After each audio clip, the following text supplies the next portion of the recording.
Info Télévision, c'est votre télé. C'est la télévision du vivre ensemble, votre chaîne de proximité, 24 heures sur 24.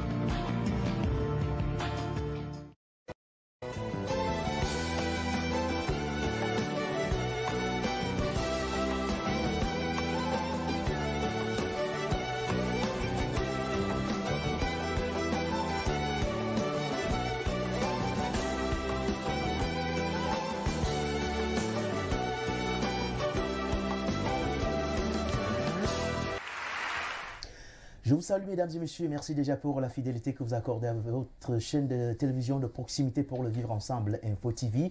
Bienvenue à cette autre édition du débat. Ce jour, nous sommes donc mardi et nous allons une fois de plus rentrer dans l'actualité pour en débattre avec nous sur ce plateau, mais également avec vous partout à travers le monde entier. Nous allons réfléchir autour d'une thématique générale, mais qui sera disséquée en plusieurs secteurs. Nous parlerons bien naturellement de cette pandémie qui sévit le monde. Au Cameroun, on a des chiffres qui vont grandissant et le temps nous revient de nous interroger autour de ceci, d'ailleurs qui forme une inquiétude aussi grande pour les populations camerounaises, à savoir est-ce que les chiffres sont exacts? Si oui, où sont les malades? Où sont les confinés? Où sont justement aussi les tombes de tout ce qu'on nous a cité comme étant ce dont on aura perdu durant ces derniers moments avec la foudre de cette pandémie due au coronavirus. Mesdames et messieurs, c'est toujours de cette maladie ou de ces virus que nous allons parler, ou alors de cette bactérie.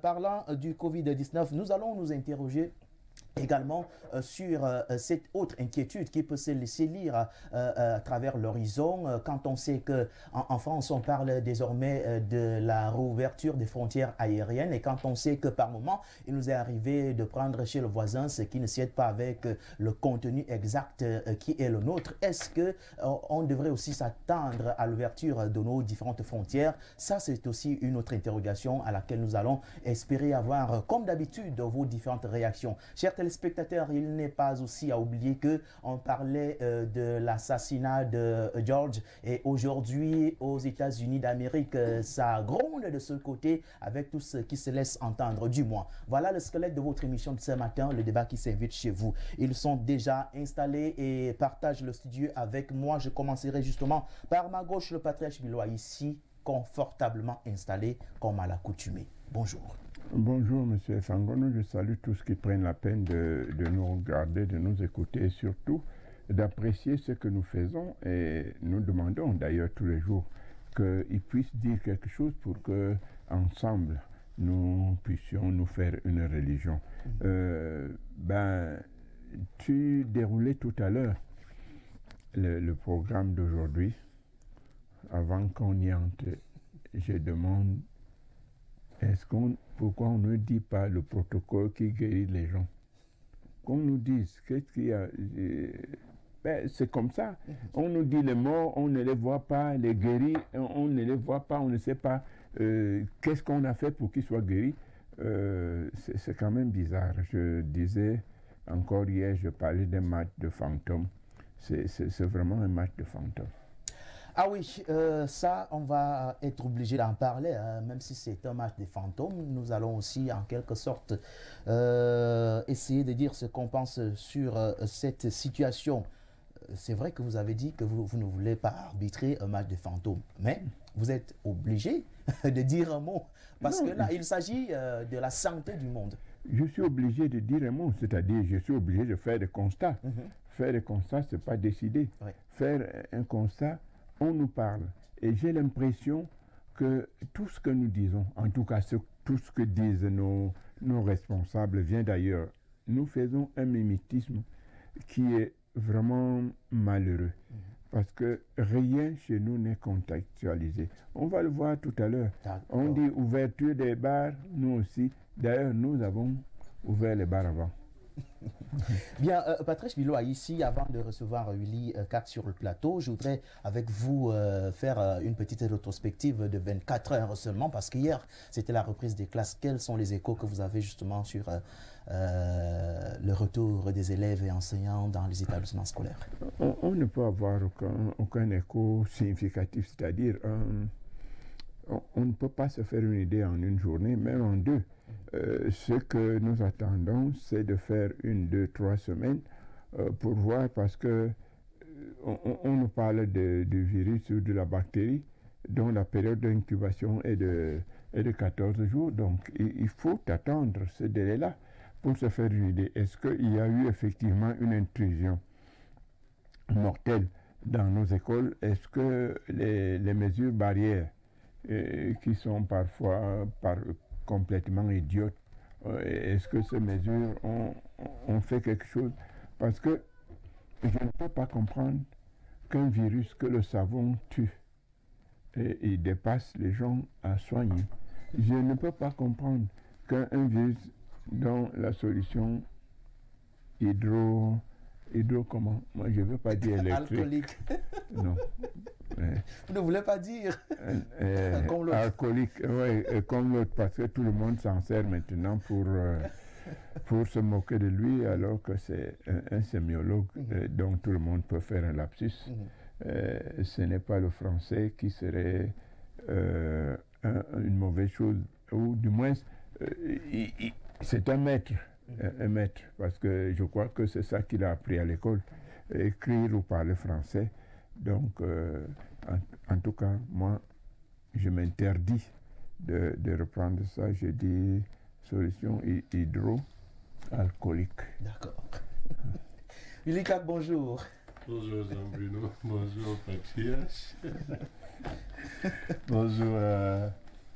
Bon, je le fais à votre place. Valère Bertrand Bessala qui vient de nous retrouver au pas de course, et à toute l'équipe technique, sans oublier les téléspectateurs. Eh bien, Uli, allons rapidement, parce que on l'a dit, au pays de l'oncle Sam, décidément ça gronde. Après, on va dire quoi, l'assassinat de George, puisque c'est comme ça que c'est transformé aujourd'hui. On parle d'homicide sur ce dernier, après l'autopsie qui a été faite. Et aujourd'hui, justement, ça va très vite du côté des États-Unis d'Amérique, dans le mauvais sens, bien naturel. Jean-Bruno, je voudrais demander votre clémence, parce que je vais faire une petite digression. Parce que vous avez posé une question au patriarche. Il semblait très embêté à l'idée de répondre à cette question concernant la reprise des classes. Hier, vous savez, je parlais, lorsque vous avez posé la question à l'apôtre Kokomo de savoir si c'était une décision utile, une décision agréable. Je vous avais dit la décision était utile, et pour moi il fallait à l'utile associer l'agréable. Hier, quand je suis rentré, dans mon entourage, il y avait énormément de plaintes. Énormément de plaintes, parce que vous savez qu'il a plu des cordes sur la ville de Yaoundé toute la matinée d'hier, et de nombreux enfants ont été mis à la porte sous cette pluie. Savez-vous pourquoi? Défaut de gel hydroalcoolique. C'est-à-dire que... Ils avaient quand même les masques. Ils avaient les masques. Mais dans certains établissements, notamment les établissements privés, les enfants qui n'étaient pas en possession de leur gel hydroélectrique étaient automatiquement chassés. Alcoolique. J'ai dit. Je suis tombé dans le... Voilà, il n'y a pas que le professeur Fabien Dogo qui peut commettre ce lapsus. Tout le monde peut le commettre, ouais. Donc, et ce qui est curieux, c'est que dans d'autres établissements, on exigeait même le savon à l'élève. À l'élève. Donc, vous comprenez un peu ce que ça implique désormais pour les parents. C'est-à-dire qu'en plus d'acheter les cache-nez, en plus de... Tu voulais que je m'arrête dans cette poubelle? Voilà. Donc, vous comprenez un peu. Bon, maintenant, je reviens à la question pour ne pas perdre trop de temps. Effectivement, il faut dire que la colère ne tombe pas du côté des États-Unis, parce que les émeutes avaient commencé dans un premier temps du côté de Minneapolis, dans cet état dans lequel George Floyd est décédé suite à une interpellation policière qui a tourné au cauchemar le 26 mai dernier. Mais ce qui choque davantage, et puis il faut dire qu'entre-temps aussi les sportifs américains notamment Michael Jordan, LeBron James et beaucoup d'autres ont crié leur colère. D'ailleurs, Michael Jordan, pour le citer, disait dans une interview reprise par nos confrères de l'équipe qu'on en a assez. On en a assez, la communauté afro-américaine en a assez de se taire sur tout ce qu'elle subit jusqu'ici. Ce qui choque davantage, c'est que l'incriminé d'Éric Chauvin est reconnu coupable de deux chefs d'accusation. En fait, si vous voulez, il est reconnu, il est inculpé pour meurtre au 3e degré et au 2e degré pour homicide involontaire. Je ne sais pas si on comprend ce que je veux dire. Peut-être Valère va mieux vous expliquer ça puisqu'il a mieux lu. Parce que, en fait,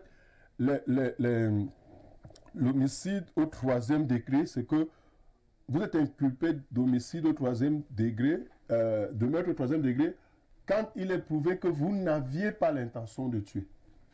Vous voyez? C'est pourquoi on convoque aussi le 2e degré qui est celui justement de l'homicide involontaire. Donc voilà, quelqu'un qui a maintenu son genou sur le cou et sur la veine jugulaire pendant 8 minutes, faisant fi des supplications, faisant fi de la plainte de la victime qui ne respirait plus, mais qui est accusé d'homicide involontaire. Vous voyez que ça choque énormément du côté des États-Unis. Il faut rappeler aussi que quand on entre dans son dossier personnel, en 19 ans de carrière, il a connu près de 17 plaintes sur le plan interne. Donc vous voyez que c'est un dangereux criminel qui se baladait comme ça dans les rangs de la police des États-Unis. Et après, si d'ailleurs ces accusations sont reconnues, puisqu'il était question qu'il comparaisse devant la cour du comté de Enping, ou Enping comme vous voulez appeler ça, s'il est reconnu coupable de ce dont il est accusé, il risque tout au plus 35 ans. Tout au plus 35 ans. Et il n'est pas exclu qu'il sorte avant, peut-être pour bonne conduite. Merci. Voilà. Donc vous comprenez un peu la colère. Et ce qui est surtout gênant, c'est qu'il a été découvert une certaine filiation entre ce monsieur et le parti républicain qui, soit dit en passant, est celui de monsieur Donald Trump. Valère Bertrand-Bessala, bonjour. Bonjour M. Fangona, bonjour à vos millions de téléspectateurs. Et voilà la situation, on parlait il y a quelques jours seulement justement de ce décès de l'Afro-Américain et aujourd'hui ça gronde dans les rues de Washington, partout là-bas. Il y a même le feu pour certains quartiers et ça va justement tourner jusqu'ici au cauchemar, ce qu'on n'a pas prévu jusque-là en 2020 dans ce pays. Oui, je voudrais d'abord, peut-être, avec votre permission aussi, comme l'a demandé l'intervenant précédent, peut-être faire une incursion dans le sujet dédié au patriarche sur l'école, pour dire que, en fait, je ne sais pas pourquoi les gens se plaignent tellement de ce début, cette reprise des classes, et surtout peut-être des conditions qui sont faites. Bon, certes, M. Kak déplorait le fait qu'on ait renvoyé les enfants de l'école pour absence de défaut de gel hydroalcoolique. Bon, je n'ai pas dit gel hydroélectrique. Je sais que même le ministre Famenne Ndongo, en faisant ce lapsus, voulait juste rappeler au ministre, à l'ancien ministre de l'économie, actuel ministre des Finances, qui avait élaboré le DSE et qui a fait dire au président de la République qu'effectivement il y aura beaucoup de barrages et qu'à l'horizon 2018, qu'il n'y aura plus de coupures d'électricité, de délestage. Qu'en fait, le lapsus de M. Famenne Ndongo voulait juste dire qu'en fait, nous attendons toujours l'inauguration de tous les barrages hydroélectriques. Donc c'est en fait ça le lapsus. Vous savez, il y a des heureux lapsus comme le vôtre la fois dernière, et il y a aussi quand même des malheureux lapsus quand ça vient de la bouche du ministre. Parce que là, c'est malheureux parce qu'en fait, lui-même, il nous avait dit qu'il est une créature du président de la République. Donc la créature ne doit pas rappeler à son créateur ses défauts, ses mensonges. Mais par son lapsus, il vient de rappeler à son créateur que on vous a fait mentir. Jusqu'aujourd'hui, le peuple attend les barrages, l'inauguration des barrages hydroélectriques et la fin des délestages. Donc c'est un heureux lapsus pour le peuple parce que le ministre Famenne Ndongo nous rappelle qu'effectivement, le président et son équipe nous doivent des barrages hydroélectriques. Maintenant, pour lui, c'est pas bon, parce que venant de lui, la créature. Bon, bref, c'était juste une parenthèse, mais dire que absence de gel hydroalcoolique, ça peut se comprendre, parce que ça peut se comprendre. Il n'est pas tombé dans ce Voilà, ça peut se comprendre et ça ne peut pas se comprendre. Donc, ça peut se comprendre au cas où les parents étaient déjà avisés par des voies connues, efficaces, que l'enfant ne peut venir à l'école que s'il a son masque et son gel hydroalcoolique. Maintenant, ça peut pas se comprendre s'il n'était pas avisé, parce que là, c'est les deux hypothèses. Malheureusement, si tu me permets, Valère, et ça, c'est ce qui m'a choqué, parce que bon nombre de parents disaient n'avoir pas été informés. Il y a un responsable d'établissement qui a dit qu'ils avaient créé des des forums dans leurs établissements dans lesquels ils avaient envoyé cette information, mais vous êtes conscient que ce n'est pas tous les parents qui sont Android. Oui. Donc, il y avait donc une mesure de tolérance quand même à adopter. Pour le premier jour. Oui, mais encore que je trouve quand même cette mesure un peu excessive. C'est-à-dire que je comprends qu'on demande aux parents d'acheter un cache-nez pour son enfant, mais je ne peux pas comprendre qu'on lui demande d'acheter un gel hydroalcoolique à l'enfant.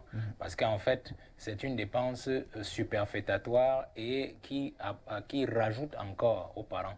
Pourtant, à l'école, il est prévu d'avoir des seaux avec du savon parce que j'ai comme l'impression que les gens considèrent l'eau et le savon comme étant le début ou alors la procédure avant le gel hydroalcoolique. Non, on lave les mains avec le savon, c'est bon.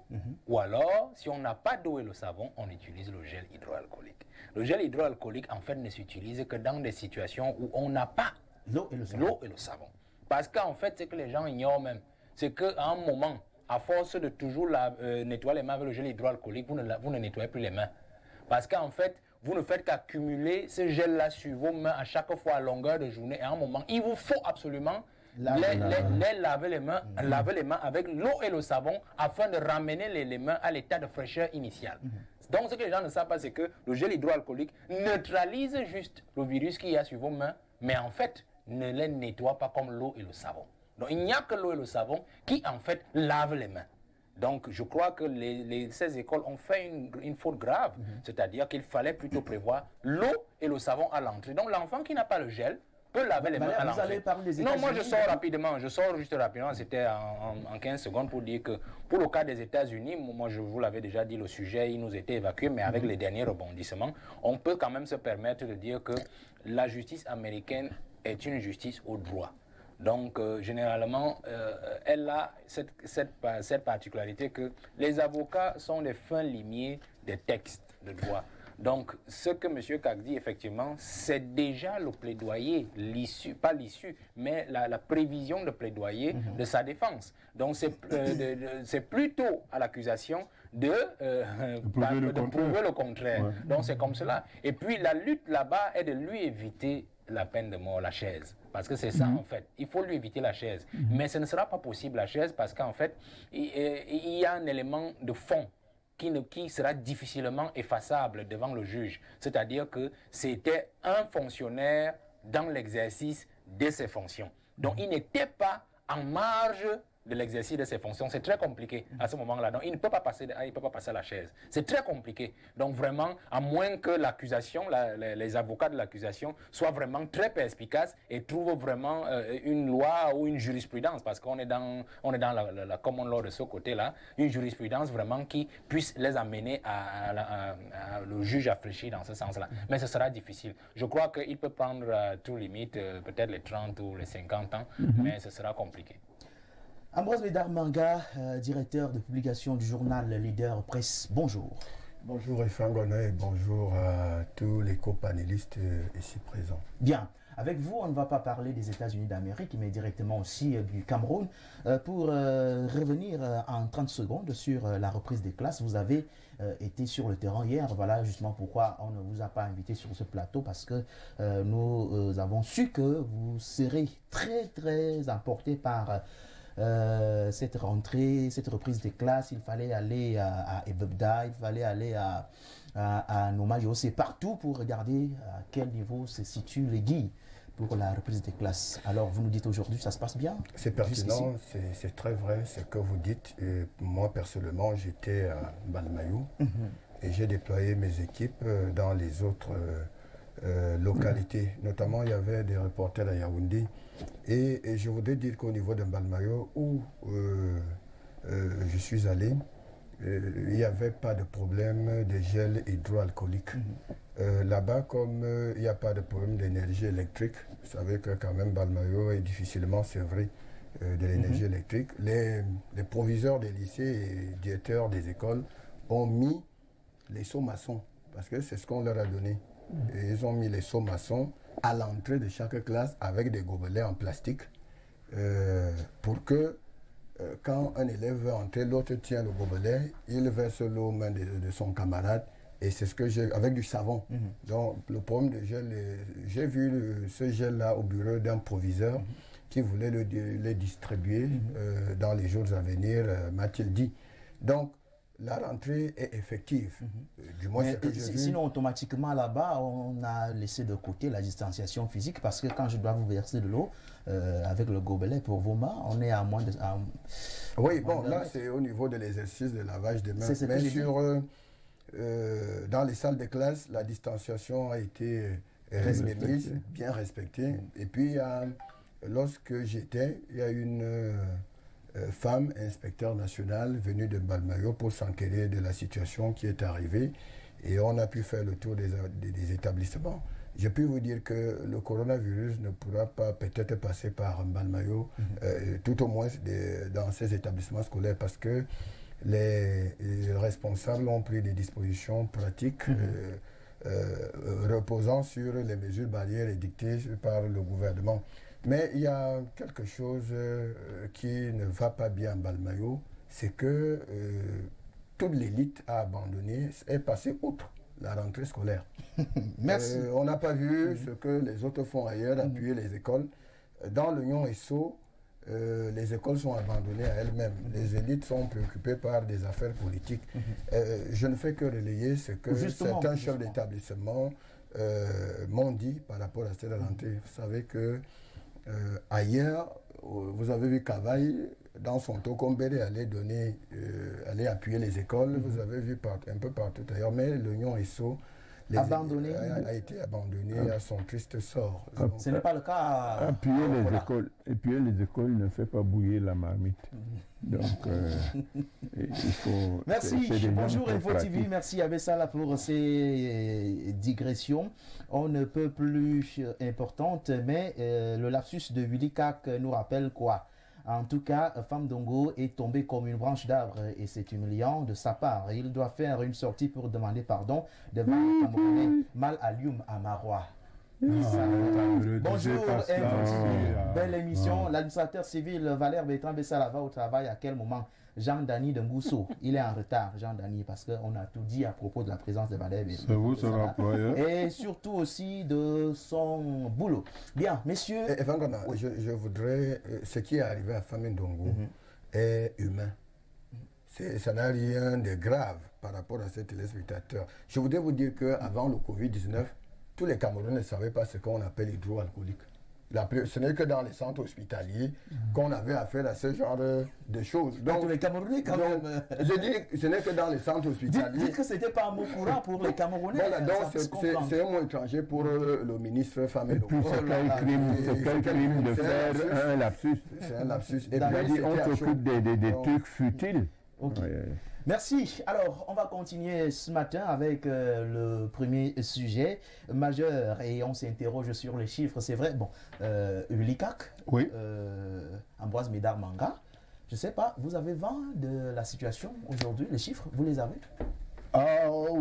Oui, je les avais, mais là vous m'avez pris de coup. Mais je sais qu'on a encore des cas qui ont augmenté. Les chiffres sont là. Oui. Mesdames, vous les avez? Oui, les chiffres parus à minuit aujourd'hui font état de 6397 cas de contamination. Il faut déjà expliquer aux Camerounais que lorsqu'on parle de 6397 cas à la date à minuit du 2 juin, c'est que c'est depuis la survenance de l'épidémie, de la pandémie en terre camerounaise. Donc, c'est le recensement de tous les cas. Ce n'est pas les nouvelles... le cas du 6 mars. Oui, depuis le cas. Donc, c'est la comptabilisation de tous ces cas qui fait aujourd'hui qu'on se retrouve avec ces chiffres de 6397. Et pour les guéris, c'est l'ensemble des personnes déjà soignées qui s'élèvent déjà à 3629 personnes. 6397, ça veut dire qu'il y a eu 254 cas en 24 heures. Donc, et puis, peu plus qu'avant-hier. Voilà, et les 199 décès. Je voudrais dire que... Les guéris, nous sommes à 3629. Oui, et voilà, les décès à 199. Pourquoi on arrive à autant de décès? Je voudrais dire ici que le gouvernement devrait encore se mobiliser davantage. Et puis, je suis satisfait de ce que j'ai invité les Camerounais à mettre en pratique, à utiliser les potions magiques locales. Donc, vous avez vu nos confrères de France 24, pour ne pas les citer, ont fait tout un reportage à propos. Et là, il crée une polémique. Le docteur qui inquiète, je voudrais rappeler aux téléspectateurs qui me regardent que le docteur lutte contre la méningite. Oui, ça, le docteur lutte contre la méningite.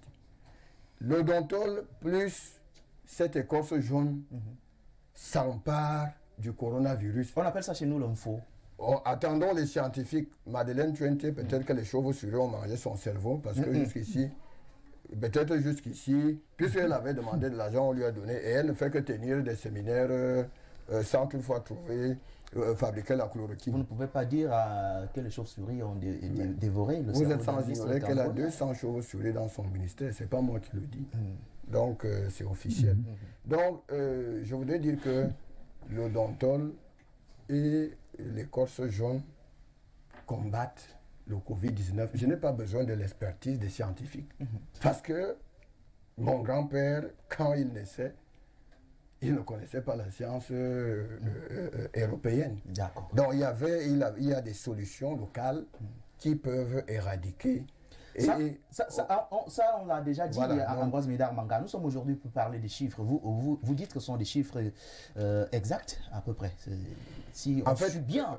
Je ne voudrais pas dire que ce sont des chiffres exacts, mais tout au moins les chiffres dont on a les éléments. Ça veut dire que le contact eu avec certaines personnes, c'est ça qui révèle. Il peut y en avoir un peu plus parce que tous les Camerounais ne sont pas testés aujourd'hui. Donc, on se réfère. Un peu plus ou un peu moins?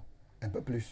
Un peu plus parce que j'accuse le gouvernement camerounais ce jour. Parce que j'avais demandé, moi, personnellement, lors de la première conférence de presse avec Malaouda Malachi, de fermer les frontières. Manaouda Malachi. Oui, Manaouda. J'entends qu'il est docteur. Je ne sais pas s'il soigne aussi, si lui aussi il a une clinique. Je lui avais demandé au cours de cette conférence de presse de permettre au ministre des Relations extérieures de fermer les frontières.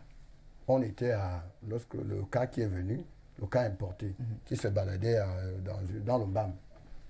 Et puis, le laxisme gouvernemental par rapport aux intérêts égoïstes dont il a souvent eu, s'est permis de laisser les frontières ouvertes. Et aujourd'hui, on a 200 personnes officiellement mortes de cette pandémie. Pourtant, en fermant les frontières, comme je l'avais demandé à ce ministre, et le problème, c'est que le président hésite de m'appeler, je ne sais pas pourquoi jusqu'à aujourd'hui. J'ai des solutions. Ce n'est pas pour venir blaguer. Je viens ici, ce n'est pas pour perdre... C'est 2 heures d'émission. Et c'est pour venir parler à la République. Quand on a ouvert les frontières, c'était de permettre que les Camerounais meurent comme des fourmis. On va parler des frontières tout à l'heure. Nous restons dans les chiffres. Patrice Milois ici. En 24 heures, le Cameroun aura donc connu 254 cas positifs de plus, ce qui fait désormais 6397. En 24 heures, le Cameroun aura connu 51 cas de guérison, ce qui fait 3629 guéris. Maintenant, pour les décès, il y en a eu 2, ce qui remonte désormais à 199. Il y en a eu 2. Oui, Monsieur Fangono, je n'ai aucune confiance en ce titre, en ces chiffres. Aucune. Pourquoi? Parce que, vous avez vu, nous prenons des exemples ailleurs quand ça nous arrange. Lorsque ça tournait vraiment mal en Italie, on avait des images de cercueils. Et au moins. Et on nous disait qu'il y a eu tant de morts, et il y a eu tant de contacts. Ici, on vous le dit, mais on ne vous montre jamais. Qu'est-ce que ça coûte? Que même en cachant la physionomie des guéris pour éviter la stigmatisation, qu'il témoigne que j'étais malade et je suis guéri. Bien plus, il serait hautement souhaitable qu'on nous dise comment on fait. Je ne veux pas utiliser leurs mots techniques. Comment on fait? Qu'est-ce qu'on a employé pour guérir les gens? Donc, chez nous, quand les chiffres montent, cela veut dire qu'on s'est dit, si on monte les chiffres, l'argent va entrer. Et nous, on va se le faire. Et c'est ça le véritable problème du Camerounais. C'est-à-dire que la valeur humaine, ça n'existe pas. Ce qui existe, c'est se faire de l'argent. Se faire de l'argent de telle manière que nous l'avons dit. Moi, je suis passé et je passe régulièrement à côté du stade militaire, mais je ne vois personne dedans, en dehors de quelques infirmiers. Mais où sont les malades? Les contaminés là, ils sont où? Où est-ce qu'ils sont confinés? Les Camerounais voudraient connaître où sont les contaminés. Et quel est, j'utilise finalement le mot, le protocole qui a guéri les autres. Et comme ça peut sauver. Ça peut sauver. Vous pouvez, comme Médard disait tout à l'heure, quand on part d'ici, on aide énormément de gens. Si quelqu'un sait, comme je l'ai dit l'autre jour, que les feuilles tendres du goyavier soignent la diarrhée, on n'a pas besoin d'un comité scientifique pour le faire. Quand quelqu'un va essayer et que ça marche, il n'y a rien à lui dire. Parce que ça a marché et il sait que c'est vrai. Mais vos trucs scientifiques bidons, nous sommes aujourd'hui avec le Covid-19.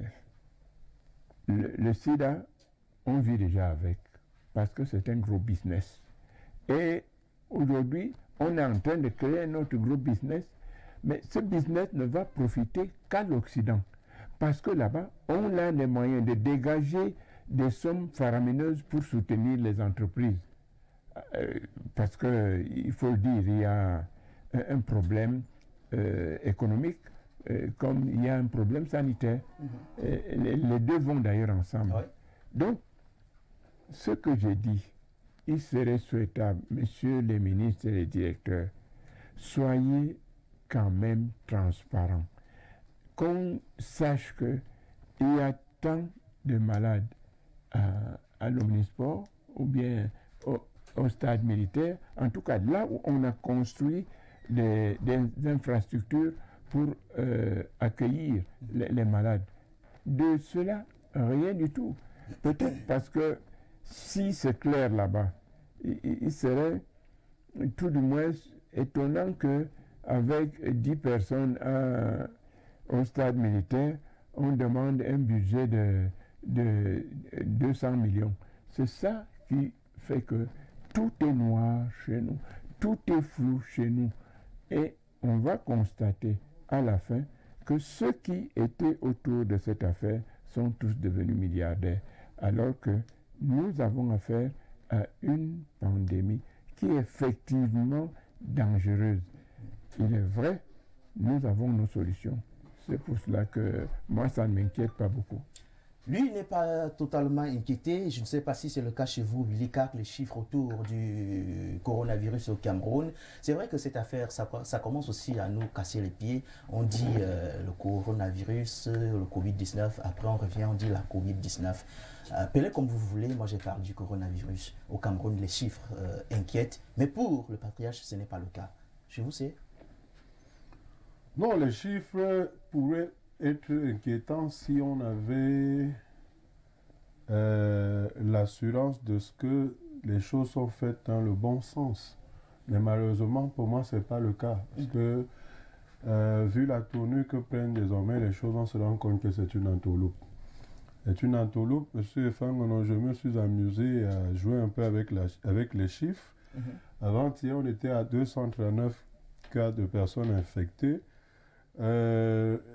Entre avant-hier et hier, on est à 254 cas. Ça veut dire qu'en 48 heures, on a atteint la barre de 493 personnes infectées. Donc, 96 heures, on sera à 986. Monsieur Fangono, je ne viens pas... Il n'y a pas lieu de s'en inquiéter. Je vous dis que logiquement, on devrait s'en représenter quelque chose. C'est-à-dire qu'on devrait, en principe, si c'était fait dans le bon sens. Mais je voulais dire, moi je ne m'inquiète pas parce que je vous l'ai dit, c'est une entourloupe. Le patriarche a dit un certain nombre de choses. Vraiment, M. Fangono, je prends un cas très simple. Je me souviens lorsque nous étions enfants, j'aime bien apprendre ce cas-là. La tuberculose. Je vous assure, on n'avait pas besoin, d'ailleurs, à cette époque-là, on n'avait même pas tout ce qu'on a aujourd'hui comme renfort technologique, réseaux sociaux, médias, pour faire des statistiques le jour. Mais ça se vivait au quotidien. C'est-à-dire que vous aviez un parent qui avait une personne ou bien quelqu'un à côté de vous, un proche. Il y avait toujours quelqu'un autour de vous qui était touché par la tuberculose. Aujourd'hui, moi, je ne comprends pas. Quel est même cet institut en charge de la détection des cas? Ils font comment? Ils vont dans les chambres des gens, dans les maisons des gens, ils vont dans les marchés. Vous avez vu dans la rue des gens qui se baladent avec les thermoflash pour détecter les personnes infectées? Moi, je n'en vois pas. Même les centres dans lesquels on vous dit qu'ils ont été... internés? Non, les centres retenus pour l'accueil et la prise en charge des personnes infectées par le Covid-19 sont vides. Vous allez même dans les hôpitaux, il n'y a pas de bousculade. Quand vous allez à l'hôpital central de Yaoundé, vous avez plus de femmes enceintes, des gens qui souffrent de diabète, des gens qui ont le problème de dialyse, qu'il y en a de personnes infectées. Vraiment, quand même, 6 000 ou pratiquement 6 500 personnes infectées au Cameroun et on n'a pas l'impact. Les gens décèdent tous les jours. Valère Bertrand fait ça là, je me permets de le citer, disant encore hier que ici à Yaoundé, on vous dit que le cimetière qui a été retenu pour enterrer les personnes décédées de Covid-19, c'est à Fougerolles. À Douala, là-bas, c'est le bois de singe. Mais on a quand même aussi des amis, des frères qui habitent les environs de bois de singe. Il n'y a aucun mouvement particulier. Pas de défilé de morts. À la fin, c'est même quoi? Et vous voyez derrière même tout cela, il y a comme... D'ailleurs, on a fait tellement... Moi, je suis même gêné à l'idée de parler de cette affaire parce que je crois qu'on se fout pas mal de la gueule des Camerounais. Et ça a trop duré comme ça. Ça a trop duré. Je crois qu'ils se sont déjà assez fait les poches. Ils se sont fait la malle par rapport à cette affaire qui nous laisse vivre. Je ne veux pas ici, vraiment sur un média comme le nôtre qui se respecte, dire que le Covid-19 c'est un leurre. Non, cette maladie, elle existe bel et bien, mais on en fait plus. On en fait plus. C'est-à-dire parce que moi, d'ailleurs, l'OMS, l'Organisation mondiale de la santé, a tiré encore la sonnette d'alarme, je pense, la semaine dernière, pour dire que le paludisme continue de tuer à un rythme plus effréné que le Covid-19. Donc, s'il y a des pathologies pour lesquelles on devrait plus s'en faire, c'est des pathologies comme le paludisme. Le diabète, l'obésité a été déclarée il y a quelques années par l'OMS, pandémie. Le diabète continue de tuer. Donc, il faut à un moment aussi qu'on nous laisse respirer. Valère Bertrand Bessala, on parle aujourd'hui justement de ces chiffres. On dit qu'ils sont inquiétants désormais. C'est vrai pour ce qui est des prises de parole, notamment d'Ambroise Bédard Manga, du Patriarche et de Ulika, que ces chiffres ne sont pas inquiétants, mais dans un autre sens, quand nous, on a pensé poser ce problème, ça peut être inquiétant au niveau de la percussion et même aussi des ravages que présente cette maladie. Mais parce que pouvons aussi être épais à double tranchant, c'est-à-dire si les chiffres ne sont pas exacts, il y a au moins quelque part quelque chose que le Cameroun perd et ça peut aussi être inquiétant à ce niveau. Vous avez dit si les chiffres ne sont pas exacts, alors quelle est la borne ou la ligne rouge d'exactitude de ces chiffres? Je pense que c'est là toute la question principale. Est-ce que les chiffres ne sont pas exacts à la baisse ou alors ils sont exacts à la hausse, ou alors ils sont exacts dans la justesse. C'est-à-dire que les chiffres qu'on nous donne, c'est vraiment ça la réalité.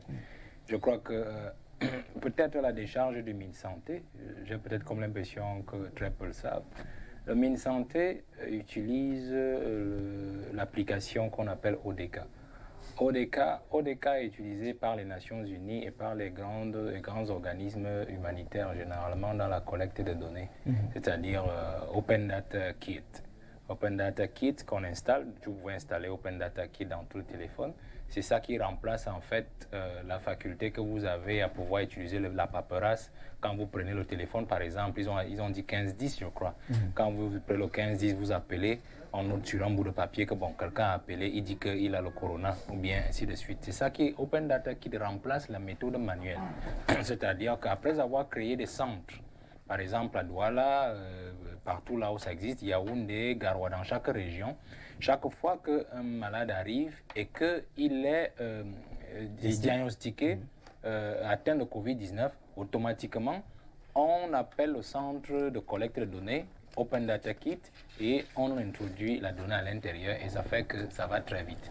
Ça fait que 24 heures sur 24 ou alors tous les 24 heures, on peut vous dire exactement le nombre de personnes contaminées par le coronavirus. Mais là, il faut dire qu'à part le Open Data Kit, c'est-à-dire le logiciel ODK dont il dispose, il y a donc une faille quand même parce que Open Data Kit ne peut que donner les estimatifs de ce qui est déclaré, de ce qui est connu. C'est-à-dire si les gens ne vont pas à l'hôpital, ils ne peuvent pas avoir de données.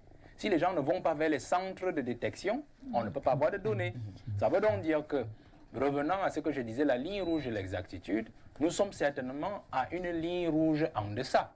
Parce qu'en fait, tel que tout le monde semble le savoir, c'est que tout le monde ne va pas à l'hôpital lorsqu'il a le coronavirus. Ça veut dire que les chiffres dont le MinSanté dispose et qu'il divulgue sont des chiffres réels de ce que... ceux qui se déclarent à la porte des hôpitaux. Maintenant, il faut plutôt que nous revoyions ces chiffres à la hausse. Parce que si ces chiffres déclarés sont ceux que le MinSanté dit, alors moi je proposerais qu'on double peut-être la mise. Parce qu'en fait, il y a des gens au quartier qui gèrent le coronavirus avec l'écorce jaune, avec les cooks, avec les choses un peu terribles, le ninja, ainsi de suite, mais qui ne vont jamais à l'hôpital. Donc ODK ne nous donne que les chiffres des gens qui vont vers les hôpitaux. Ça, c'est dingue. Donc, nous devons plutôt revoir à la hausse. Et moi, je proposerais de revoir 397 en double. C'est-à-dire que nous serions à 13 000 cas environ. Moi, c'est ce que moi je proposerais. Parce qu'il faut considérer la marge de ceux-là qui ne vont pas à l'hôpital.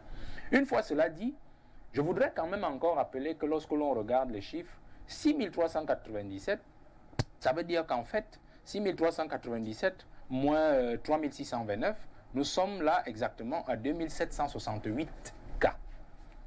Parce qu'en fait, nous avons 6397 cas de coronavirus contre 3629 guéris. Ça veut dire qu'on fait une soustraction. Quand on fait la soustraction, on se retrouve avec 2768. Ça veut dire que, objectivement... Et c'est dans le 2168 qu'on enlève les 199 décédés. Je vais donc... c'est là où je vais. Donc, vous enlevez encore 200. Enlevons même les 200 décédés. Donc ça veut dire que nous restons là à 2569 cas. J'ai enlevé les 199 exactement. À 2569 cas de coronavirus. Ça veut dire que nous devons donc aller. Puisque j'ai commencé par le logiciel Open Data Kit, pas par hasard. Puisque les gens ont toqué à la porte de l'hôpital disant « Je suis atteint de coronavirus ». La technique de base et de départ est que dès que vous arrivez, on vous diagnostique, on vous dit « Monsieur, vraiment, asseyez-vous là ». On vous met directement sous traitement. C'est ça qui a été préconisé. Et c'est pour cela que le président avait sorti les 1 milliard de départ. Et c'est pour cela qu'on a lancé aussi la collecte. Le fonds de solidarité. Fonds de solidarité. Ça veut dire que dès qu'on vous diagnostique, donc pour ceux qui vont à l'hôpital, nous devons avoir normalement, ici au stade militaire, ici à Orca, à Douala, partout, du moins dans les grands centres, nous devons avoir carton plein. Il me semble très bien que ici je peux me tromper, hein, vous allez me corriger. Ici au stade militaire, je crois qu'on a une capacité d'environ 800 lits. Je crois. Une capacité d'environ 800 lits. À Orca, je ne connais pas. À Douala, je ne connais pas. Ça veut dire que pour au moins le stade militaire, vous devez aller là-bas et trouver tout le centre militaire plein. Parce que nous avons 2569 cas. C'est-à-dire que les gens sont supposés avoir été immobilisés une fois qu'ils ont été testés positifs au Covid-19 à l'entrée de l'hôpital. Donc, directement, on les affecte dans ces différents centres de prise en charge. Mais la réalité, donc, comme le patriarche le disait, comme nous le rappelions hier, c'est-à-dire que Ngoekele est vide. C'est-à-dire le stade militaire est vide, le centre est vide. Au Covid, qu'est-ce que vous appelez Oka, c'est vide. À Douala, c'est vide. Mais alors, qu'est-ce qui s'est passé? Où sont les 269 cas de Covid-19 déclarés? Il y a un problème. Et le problème, il nous semble qu'on peut le comprendre, on peut l'analyser. C'est-à-dire que les gars ont atteint le niveau où, comme le président a refusé d'ajouter beaucoup de milliards à leur affaire là, qu'est-ce qu'ils ont décidé de faire? C'est que, bon, tout ce qu'on fait à l'hôpital, c'est que on vous fait votre test, on vous dit rentrez chez vous, vous attendez les résultats du test qui viendront 15 jours après, parce que c'est généralement la moyenne. C'est 15 à 3 semaines, 15 jours à 21 jours. Vous imaginez? Donc si vous avez le coronavirus, vous êtes mort depuis. Vous êtes mort même quand le test arrive, même si c'est votre téléphone par lequel on vous appelait, vous n'avez même plus le temps de prendre le téléphone parce que vous êtes déjà parti, enterré. Donc vous pouvez vous imaginer que c'est désormais la technique. C'est-à-dire que vous arrivez, on vous déclare atteint de Covid. La nouvelle? Oui, mais c'est la nouvelle technique. Demandez à tout le monde, c'est comme ça. Le test n'est pas immédiat. On nous a parlé de 24 heures. Non, le test n'est pas immédiat. Et même si le test était immédiat... On nous a même parlé de 15 minutes. Non, ce que vous dites même est encore plus grave. Même si le test était même immédiat, ça suppose que tous ces cas se retrouveraient directement dans les centres de prise en charge. Donc vous comprenez que ce que nous disons est réel, c'est-à-dire le test n'est pas immédiat. Ça veut dire quoi? Ça veut dire qu'on vous déclare atteint de Covid, on vous appelle au téléphone, vous avez le Covid-19, vraiment, vous avez le Covid-19, et on vous dit, restez chez vous, faites ceci, faites cela. J'ai des gens qui ont ça, et on leur a dit à partir du 15-10, vraiment, prenez ceci comme ça, à tel heure vous prenez comme ça, à tel heure vous prenez comme ça. Donc, on est déjà au Cameroun à une logique de prise en charge individuelle, encouragée par le gouvernement.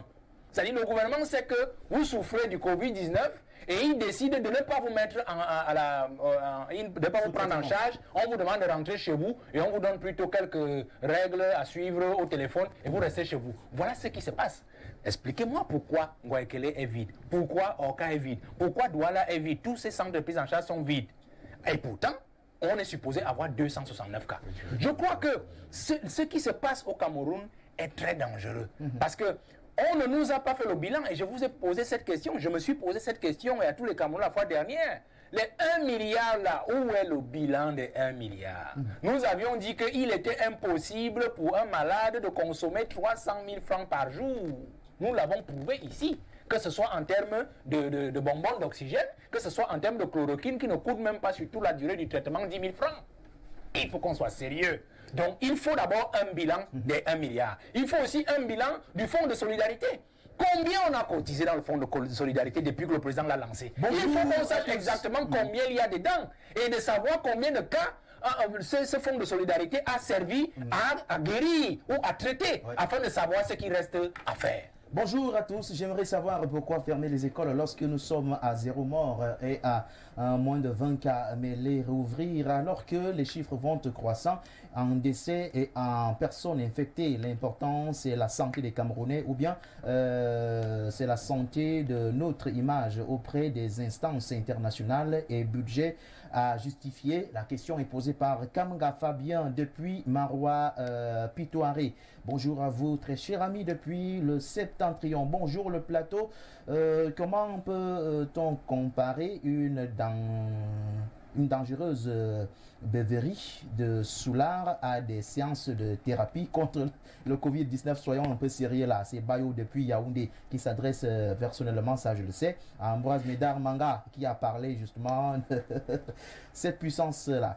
Voilà. Bonjour Monsieur Fangono et bonjour à tous. Je voulais attirer l'attention de Monsieur Willikak pour qui j'ai beaucoup de respect sur l'interprétation qui pourrait de ses propos sur les chiffres sur les chiffres si ceux qui vous suivent le prennent au mot J'ai peur pour l'application des mesures barrières. Martin Dekounou nous écrit. Bonjour Martin, bonjour à vous Info TV, merci. Moi c'est l'artiste NJR, jeune rappeur camerounais, et je me rapproche de vous pour vous faire part de ma contribution dans le cadre de la lutte contre le coronavirus au Cameroun. J'ai proposé ce titre dans lequel je sensibilise à ma façon.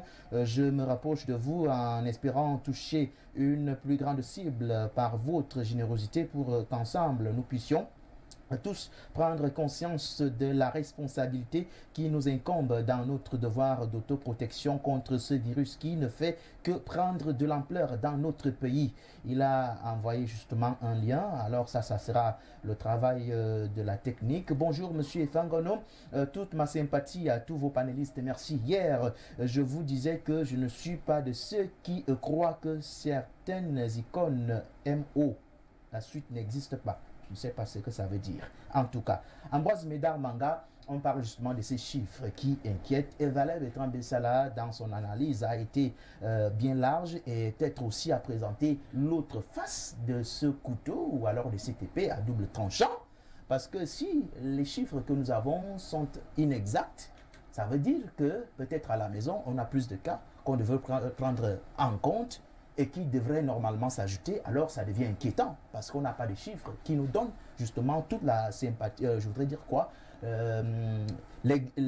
l'exactitude de ce que présente le Cameroun comme face justement contre le Covid-19. Mais à côté de cela, il y a aussi ces chiffres-là qui peuvent être gonflés pour des raisons personnelles de ceux qui gèrent cette pandémie dans notre pays. Et voilà, qui peut naturellement aussi occasionner une conséquence économiquement lamentable. Je voudrais dire que d'entrée de jeu, que l'analyse de M. Bessala est très pertinente.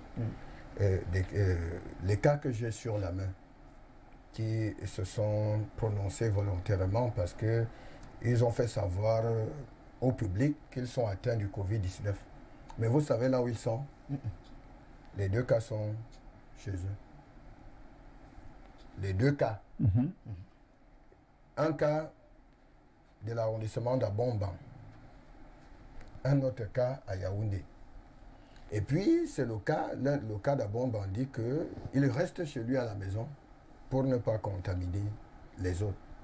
Alors, pourquoi l'analyse de M. Bessala est pertinente?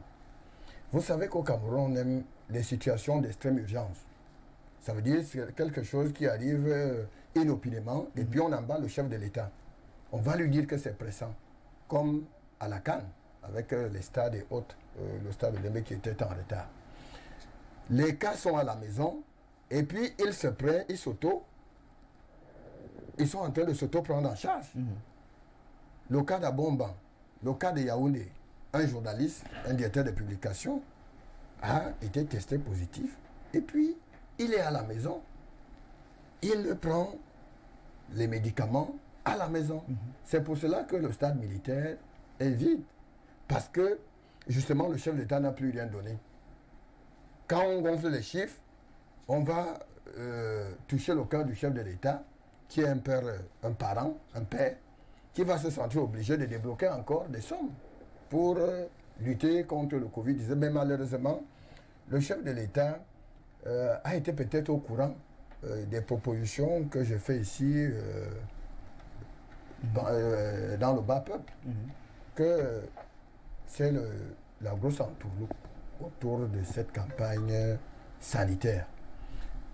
On devrait, on l'a déjà dit ici, avec les solutions que proposent les Camerounais, permettre aux Camerounais de recouvrir leur santé à travers les potions magiques qui sont présentées. Mais malheureusement, on voudrait inciter le chef de l'État à sortir encore davantage de l'argent. C'est pour cela donc que quand vous appelez, comme M. Bessala est en train de le dire, vous appelez ce numéro, on vous dit ok, restez chez vous, une équipe va venir voir si on confirme et que bon, une équipe se déporte quand même. Et puis si on confirme, on vous dit bon, restez donc chez vous, on teste les autres membres de la famille pour voir et on vous demande de rester soit dans votre chambre et ne pas être en contact avec les autres. Voilà pourquoi les centres hospitaliers, les centres spécialisés d'accueil de ces malades sont vides. Et puis, je vous ai dit ici que le Cameroun a beaucoup d'argent beaucoup. Vous savez ce que les gens sont en train de détourner au centre spécialisé d'Orca? Je vais vous révéler les chiffres dans les prochains jours. C'est de la mascarade financière qui est en train de s'opérer au niveau d'Orca. Un hôpital de référence est en train d'être construit en un laps de temps. Voyez-vous, M. Fangon, quand je vous disais ici que le Cameroun dispose d'un important... Ça, ce n'est pas mauvais quand même.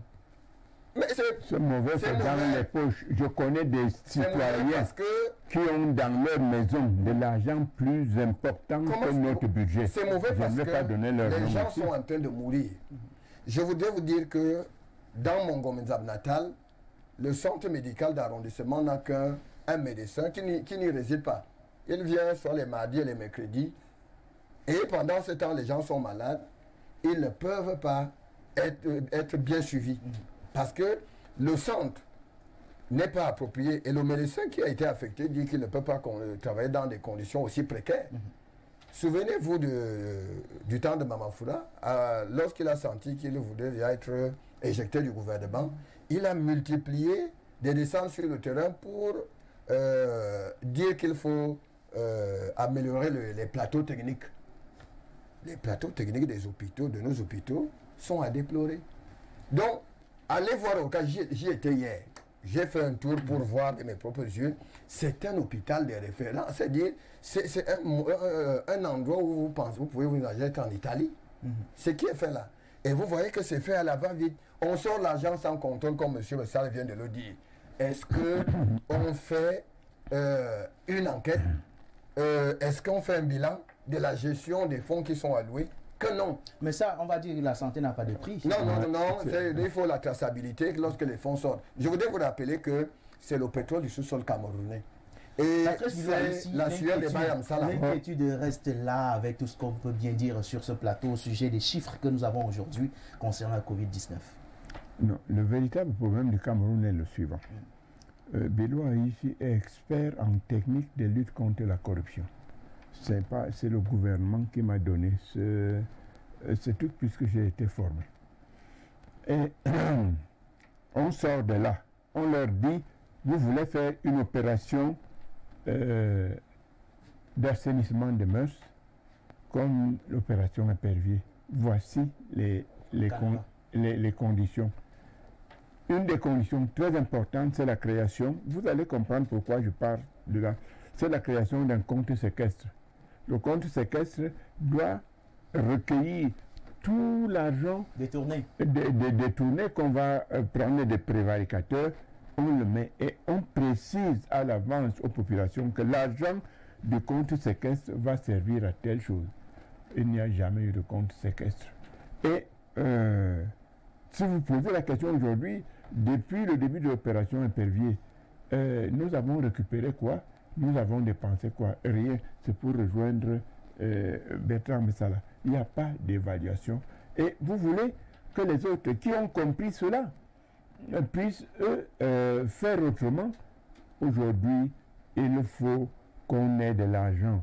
On ne rend compte à personne. Au contraire, il faut causer une psychose qui va faire dire au président, mais est-ce que je vais laisser mourir mon pays? Et on sort de l'argent. Les gens s'en accaparent. Les chiffres sont fous. Si ils ne sont pas fous, qu'ils nous le prouvent. L'argent reçu n'a servi à rien du tout. En tout cas, n'a pas suivi le chemin qui lui était destiné. Les chiffres sont faux, l'ICAC dit le patriarche, et en plus l'argent qui a été alloué pour la lutte contre le Covid-19 jusqu'ici a pris d'autres reste dans des lignes. Ça, c'est pas un fait nouveau au Cameroun. Vraiment, les voies, le chemin que l'argent prend, ça, c'est pas nouveau au Cameroun. C'est comme si vous disiez au pape qu'il est catholique. Ça, c'est la palissade dans notre pays. Franchement, ce que je voudrais simplement dire, c'est pour revenir à l'application à laquelle faisait allusion Valère ODK. C'est vrai que malheureusement, il nous reste quelques minutes, mais je préfère que nous fassions un clin d'œil nous partenaires. Non, j'ai à dire, je ne veux pas passer sur le coude de ce par quoi nous passons régulièrement. Que vous m'interrompiez. Non, alors, je reviendrai ça après. me laisse le choix de lire ce message. Voilà. Bonjour le plateau. Bonne thématique, je partage le même avis que Ulika, que les gens en souffrent. Oui, nous acceptons, mais les médias ne nous en présentent jamais. Les gens se replient, se remplissent donc les poches derrière cette pandémie. C'est déplorable au Cameroun. La politique de l'humanisme a disparu. Carlos nous écrit depuis EDA. À EDA, justement, il est 11h. Et à 11h, nous prenons la pub. Juste derrière celle-ci, ça sera la revue de la presse. Mesdames et messieurs, pour la suite de votre émission, le débat sur Info Télévision. À tout à l'heure.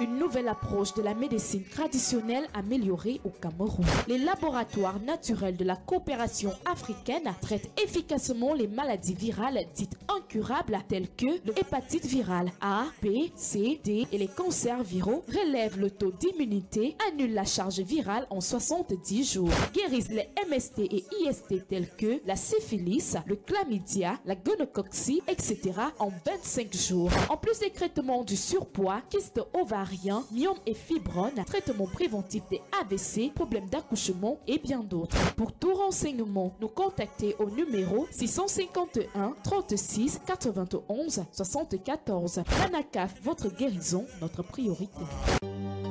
Coronavirus. Pour vous protéger et protéger les autres du coronavirus, adoptez ces gestes simples. Lavez-vous très régulièrement les mains ou utilisez une solution hydroalcoolique. Toussez ou éternuez dans votre coude ou dans un mouchoir. Utilisez des mouchoirs à usage unique, puis jetez-les. Saluez sans serrer la main et évitez les embrassades. Ceci est un message de la Caisse nationale de prévoyance sociale. CNPS. You will never live alone. Il était 8h le 10 avril 2019 lorsque Vision Finance SA ouvrait officiellement ses portes au Cameroun avec, entre autres, le défi de faciliter l'accès au financement, véritable socle de création de richesse et de développement. Une année d'implantation pointue dont le bilan promet un avenir radieux. Vision Finance a pour objectif de participer à l'inclusion financière et au développement de son réseau. Et ceci par le truchement du président du conseil d'administration qui a pensé ce projet. Et aujourd'hui, nous avons financé l'économie à 98% de nos objectifs. Des nouvelles rassurantes qui méritaient de célébrer ce premier anniversaire avec faste et solennité, sans compter avec la situation sanitaire en cours dans le monde qui est venue imposer une autre réalité. Rendu à 1 an, on aurait souhaité célébrer notre anniversaire de lancement avec notre aimable clientèle et les autres prospects pour partager ensemble cette réussite, mais qui n'est qu'à son début parce que nous avons encore beaucoup à faire, nous avons du chemin.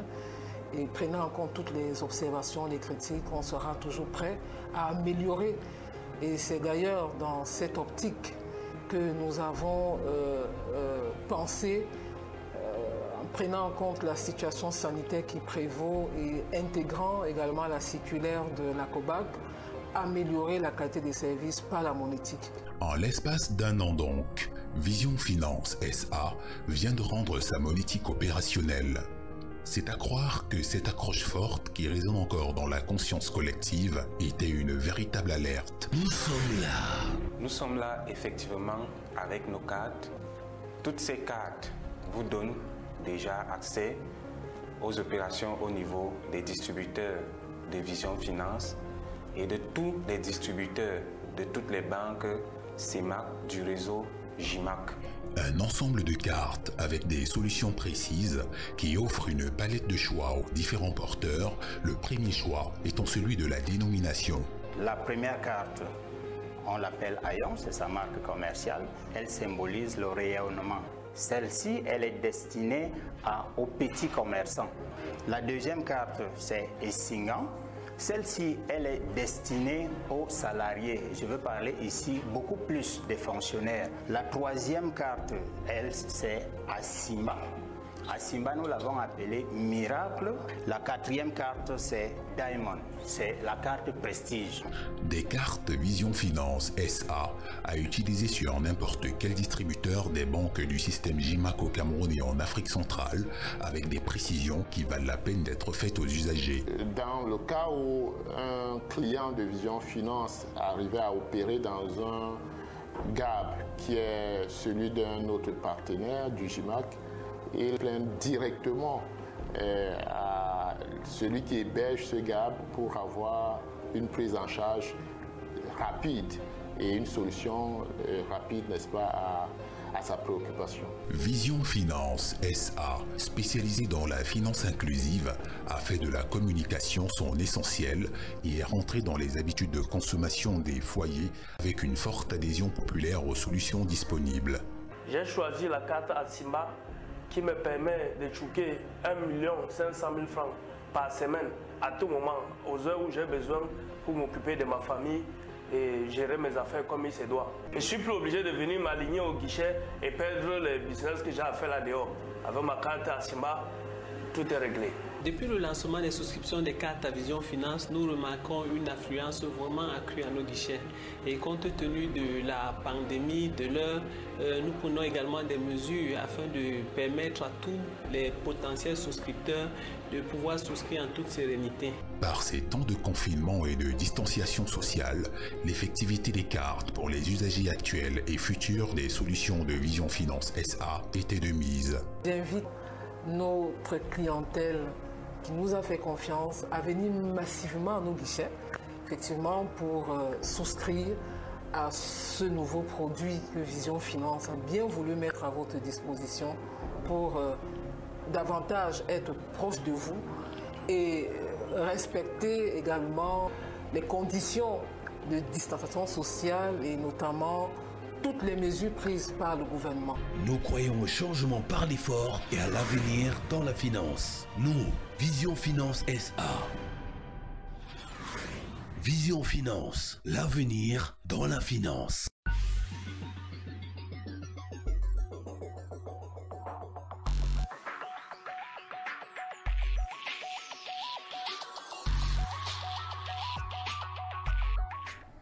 Bon, retour sur le plateau du débat. Maintenant, c'est le temps réservé à la revue de la presse et c'est avec le journal Le Jour que nous entamons cette autre démarche et nous parlons des recettes pétrolières. Une perte de 300 milliards des sources de la Société nationale des hydrocarbures anticipe une baisse de 70% des revenus pétroliers en 2020 due à la crise du Covid-19, dit Le Jour ce matin.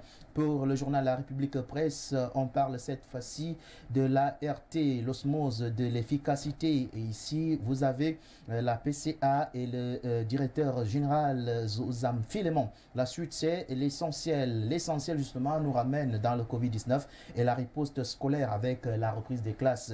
Et vous l'avez, justement, ce journal en kiosque ce matin qui vous présente des élèves bien masqués en salle de classe. La suite, c'est avec mutation. Reprise des classes, le masque des mauvais jours. C'est ce que nous dit plutôt le journal Mutation de ce jour. Et dans ce journal, la rentrée scolaire et universitaire s'est effectuée hier sur fond de morosité du fait de la crise sanitaire ambiante. C'est ce qui est dit dans les pages 7, 8, 9, 10 et 11 de ce journal. Maintenant, prenons Cameroun Tribune qui reste dans la même logique avec les élèves et étudiants qui ont repris le chemin des classes hier sur l'étendue du territoire national. Les ministres en charge du secteur éducatif et les autorités administratives ont salué l'effectivité de l'application des mesures barrières dans la plupart des établissements et prescrit la vigilance à tous les acteurs en vue de limiter les risques de contamination au coronavirus. C'est ce qui est dit dans le journal Cameroun Tribune parlant de la reprise des cours qui est désormais partie. Bien, la suite c'est Super Goal qui nous parle maintenant dans son journal de la rentrée des classes aussi. L'aventure ambiguë malgré les prédispositions prise par l'État et les chefs d'établissement. La psychose d'une contamination perdure. Les pages 6 et 7 contiennent l'information de la cible hebdo, ce journal qui a donc aussi toute une particularité avec la tête de sa une. La suite, c'est justement avec le journal d'Ambroise Médard Manga, leader presse, qui nous parle de la rentrée scolaire du 3e trimestre. L'infatigable maire d'Ayos distribue des anti-Covid-19 aux écoles. C'est ce que dit ce journal pour cette parution. Et la suite, c'est quoi? Corridor Douala-Bangui, représailles annoncées contre les Centrafricains.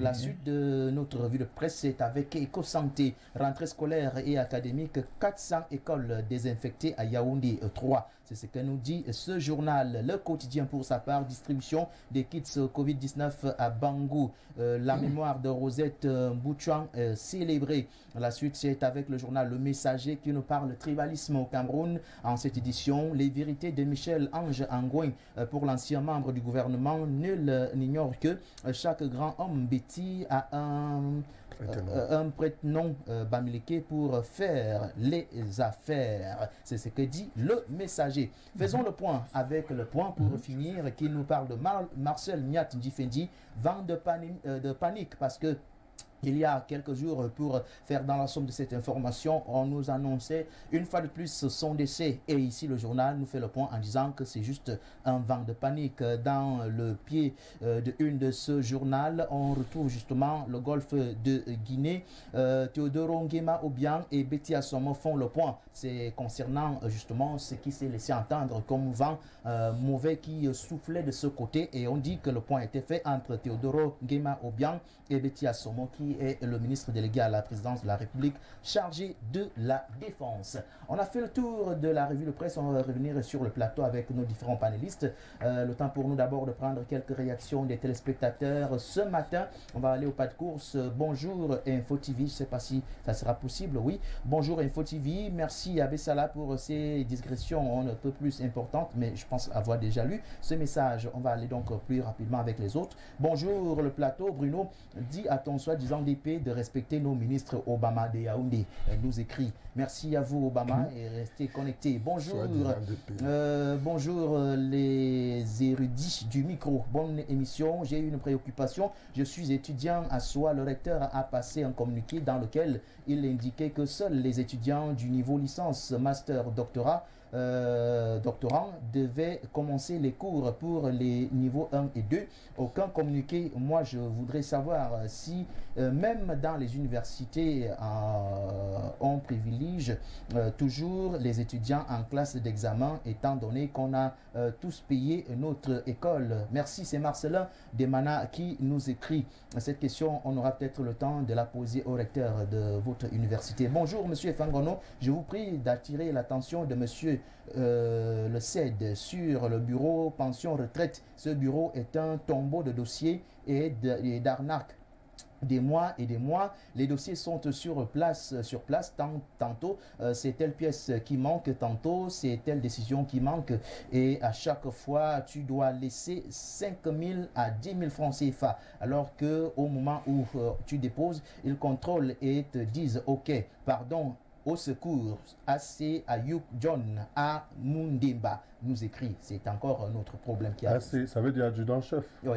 Bonjour le plateau, oui monsieur Willy, et ça a déjà trop duré, leur incompétence, mensonge, mais qu'est-ce qu'on va faire alors? Devant moi, on a arrêté certaines personnes au marché qui nous donnaient gratuitement les masques et désinfectés, et pourtant j'en avais besoin. Moi, en effet, j'en veux, nous, le bas peuple, qui réellement acceptons la posture de pouvoir sans toutefois oser. Adolphe de Douala nous écrit. Bonjour à tout le panel. Je soutiens mordicus l'intervention du patriarche Sétune en tourloupe. Eric et Yibdek Dedea nous écrit. Bonjour, moi je pense que peu importe le taux de mortalité du Covid-19, les chiffres doivent être dits. C'est Salif de Bonabéry qui le dit aussi. Bonjour à tous sur le plateau, merci.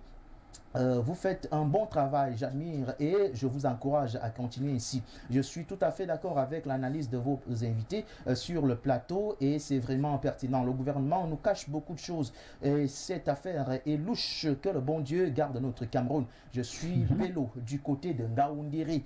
Salut à vous, très cher Bello de Ngaoundiri. Bonjour à tout le plateau.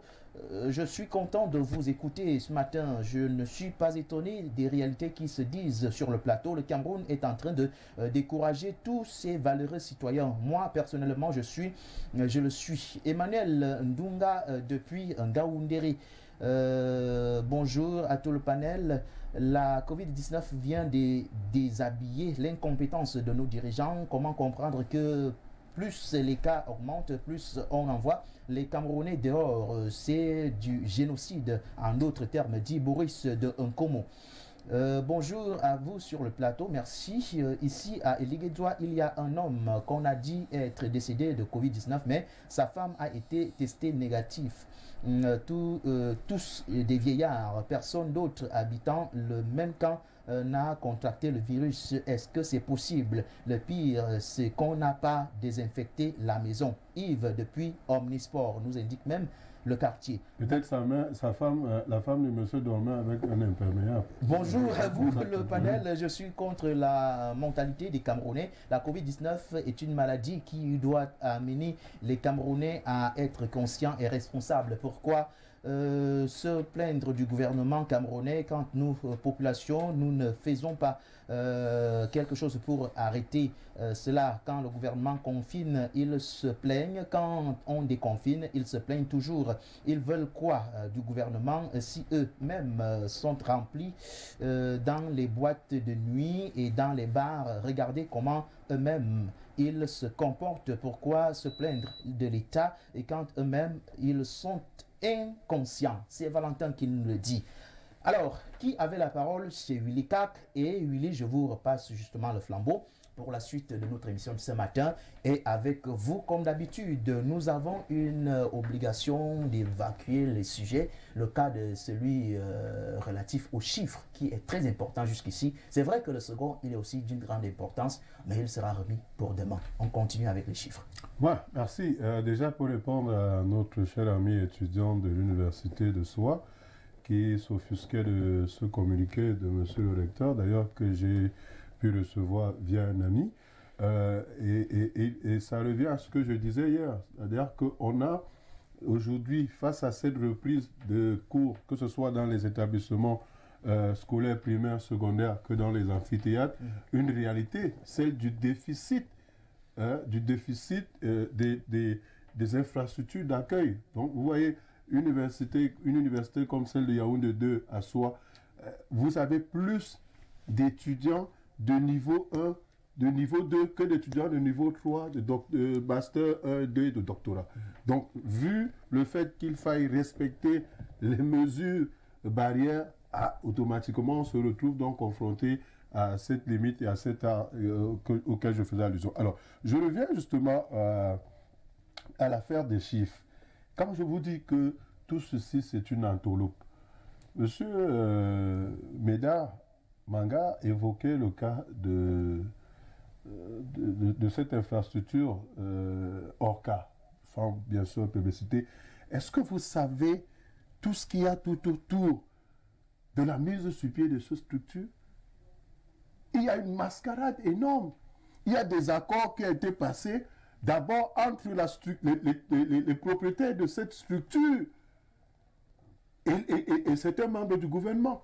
Aujourd'hui, pourquoi on ne ravitaille pas les formations sanitaires comme c'est le cas par exemple pour cet espace-là? Tout simplement parce que lorsqu'on vous dira que la crise sanitaire est passée, on pourra distraire tout ce qui est contenu dans cet espace sans pour autant qu'il y ait la moindre traçabilité. Ce qui ne serait pas possible parce que quand vous ravitaillez une formation sanitaire, il y a un service. Vous allez voir dans certaines formations sanitaires, vous avez le service de la logistique, vous avez le service du transit et tous ces services sont rattachés au conseil de gestion qui sait que nous avons reçu en termes de kit matériel X, nous l'avons utilisé comme Y Et lorsque, par exemple, ce matériel est endommagé, on sait ce qu'on en fait. Or, ce n'est pas possible, par exemple, à ce niveau là-bas. C'est-à-dire que quand on vous dira que la crise de Covid-19 est terminée, ok, vous allez voir les gens venir vous soustraire peut-être des kits, vous appelez ça quoi, les kits d'oxygène, vous verrez quelqu'un venir vous soustraire, vous allez voir des camions qui vont venir, on verra les camions chargés, mais on ne saura jamais la direction que ces camions ont prise. Et c'est de ça qu'il s'agit. C'est pour ça que je continue que c'est une entourloupe, parce que quand vous revenez même à l'ODK, à laquelle faisait allusion Valérie Bertrand Bessala, il faut dire que dans certains pays européens, aujourd'hui, des voix commencent à s'élever, même contre l'utilisation de cette application numérique, parce qu'elle a démontré ses limites. Il y a toujours l'empreinte, si vous voulez, il y aura toujours une manipulation humaine. Il y aura toujours une manipulation humaine. Je vais dire n'importe quoi. Monsieur Efangono, aujourd'hui, pour vous démontrer que ces chiffres, s'il fallait que s'en tenir à l'Open Data Kit, sont extrêmement faux. Vous savez qu'il y a des personnes qu'on a transférées dans les pavillons pour personnes infectées de Covid-19 pour une simple poussée de température. Vous le savez, non? Si les médecins ou les infirmiers se trompent sur une simple poussée de température, à plus forte raison vous. C'est-à-dire que vous pouvez présenter des symptômes qui ne sont pas ceux du Covid-19, mais simplement parce que vous avez appelé le 1510, vous êtes automatiquement enregistré au niveau de l'ODK, et voilà, vous êtes présenté comme un malade de Covid-19. Donc, j'explique simplement les mécanismes qui me démontrent encore pour moi que ces chiffres sont faux. Je dis, ils sont faux, et tout ce qui se fait là désormais, c'est une entourloupe, mais je ne voudrais pas, et j'insiste encore dessus, pour autant que les gens pensent que moi, Willy Kak, j'appelle à l'incivisme, à ce que les gens ne respectent pas les mesures barrières. Je dis non. Moi, je dis l'assouplissement des mesures barrières par l'État a créé du même fait, ou si vous voulez, nous amène du même fait à plus de responsabilités. Soyons responsables. Alors, bonjour le panel, monsieur Bessala, et sans ignorer que les contaminés majoritairement asymptomatiques restent chez eux et font l'objet d'un suivi physique ou téléphonique. Seuls les cas inquiétants sont conduits dans les centres spéciaux de Covid-19 et moins de 5% auront besoin d'oxygène, ce qu'on appelle des cas graves. C'est ce qui a été expliqué par le ministre de la Santé publique, dit Raymond, qui nous écrit depuis le 248. On parle des cas actifs. Bien, la suite, c'est avec vous justement, Valérie Bertrand Bessala. Dans cette logique, ou alors la situation à laquelle nous faisons face, c'est aussi le temps d'interroger l'actualité qui se greffe autour, qui peut peut-être donner raison ou pas à tout ce qui a été dit ici. Vous vous rappelez encore de ce qu'a l'échange entre le sous-préfet et le chef. Ce sont des cas qui se greffent et qui nous montrent à suffisance que, oui, il faut bien regarder cette situation et peut-être on aura d'autres réalités derrière. Qu'est-ce qu'on appelle cas grave ou cas actif et qu'est-ce qu'on appelle cas symptomatique? Un cas symptomatique, c'est juste quelqu'un qui porte la maladie mais qui ne la fait pas encore. Pas les symptômes. Ça veut dire qu'en fait, il va la faire. C'est clair. Donc, quel que soit lambda, je maintiens que les 2569 cas devraient être dans les centres de prise en charge.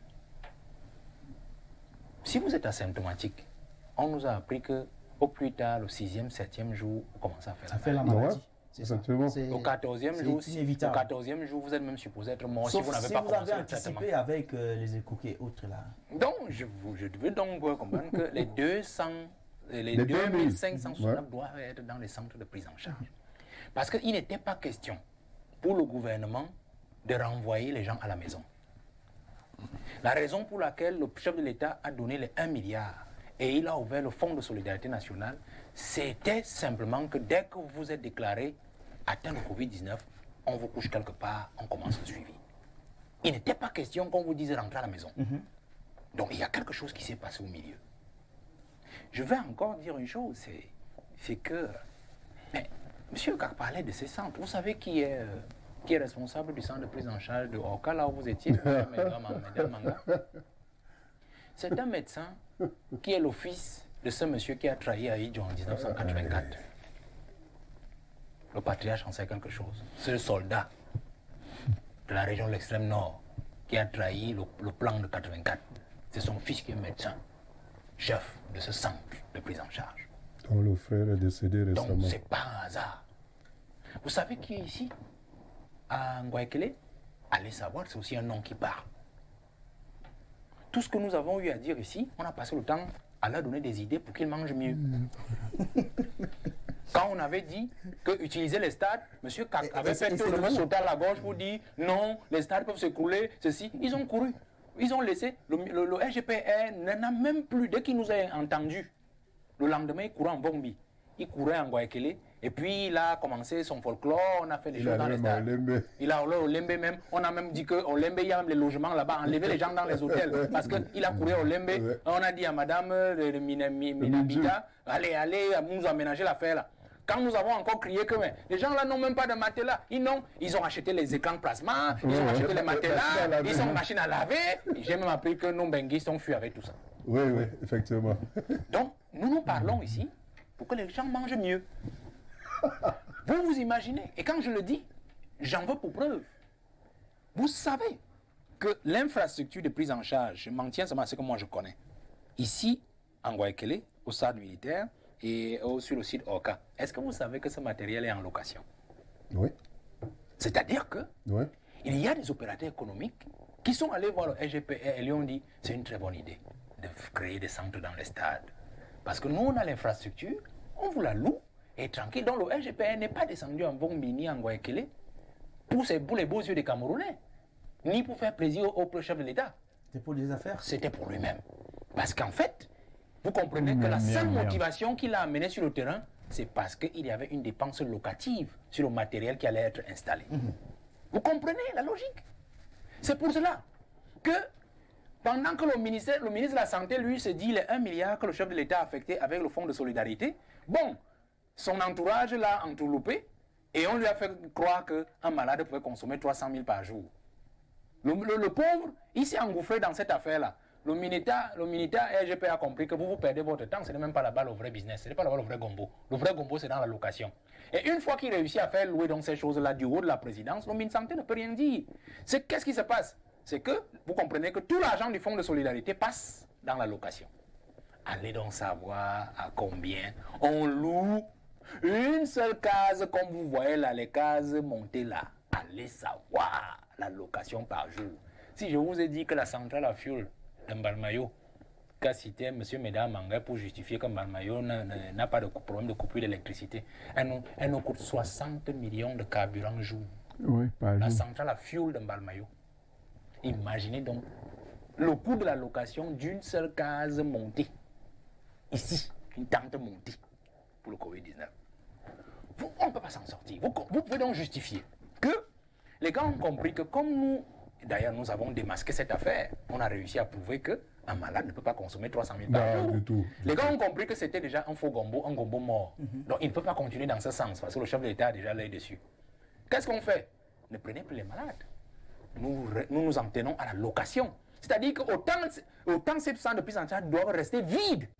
Mais pourvu que l'argent, la manivelle d'argent continue à couler sur le plan de la location, parce que si vous prenez les gens à l'intérieur, ça va encore nous coûter cher parce qu'on sera obligé de les soigner et on sera obligé d'utiliser l'argent du fonds de solidarité qui est censé aller dans la location pour les soins des malades. Donc il vaut mieux que ces endroits restent vides et que nous tournions la manivelle de la location que d'avoir des malades à l'intérieur et que nous dépensions effectivement l'argent qui n'ira pas dans nos poches.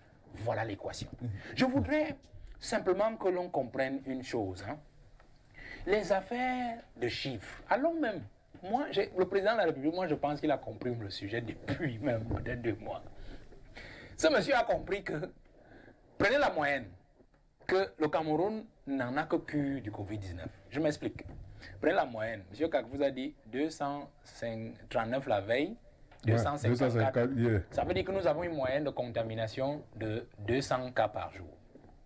Si vous prenez en 30 jours d'un mois, ça veut dire que pour le mois de juin, nous aurons 6 000 contaminés. 200. Oui, 200 par jour. Nous aurons 6 000. Nous aurons 6 000 contaminés.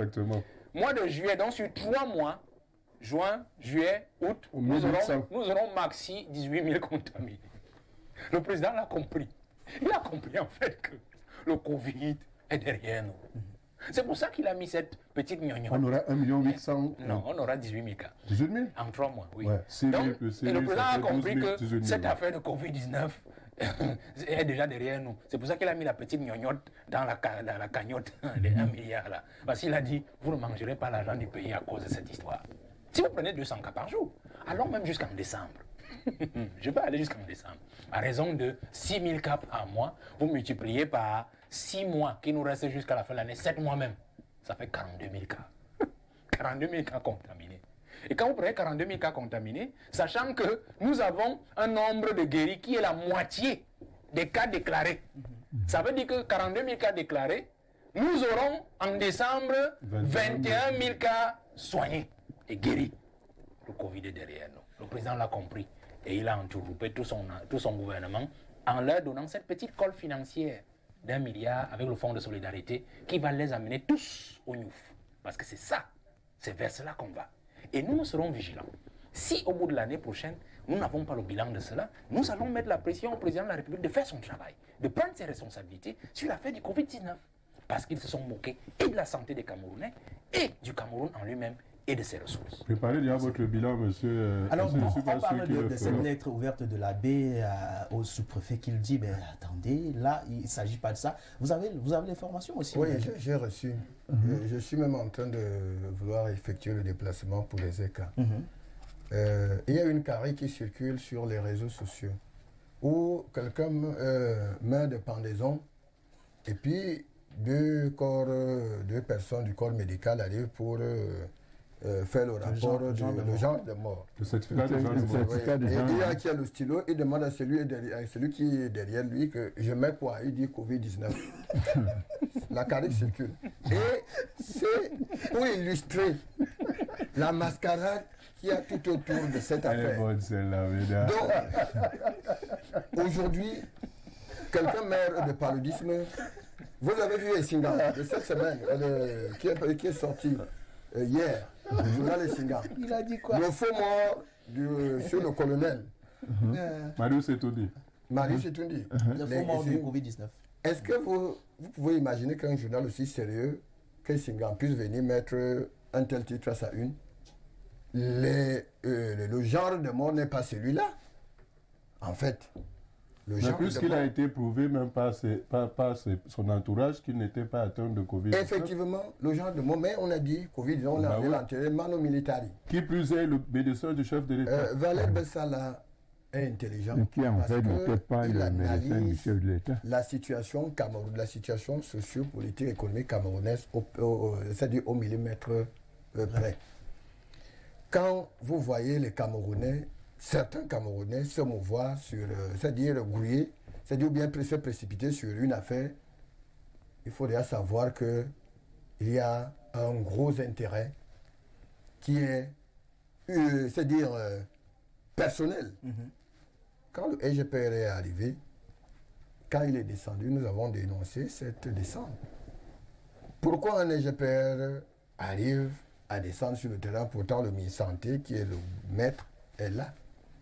C'est au ministre de la Santé de rendre compte de la santé des Camerounais, non un EGPR qui signe les papiers.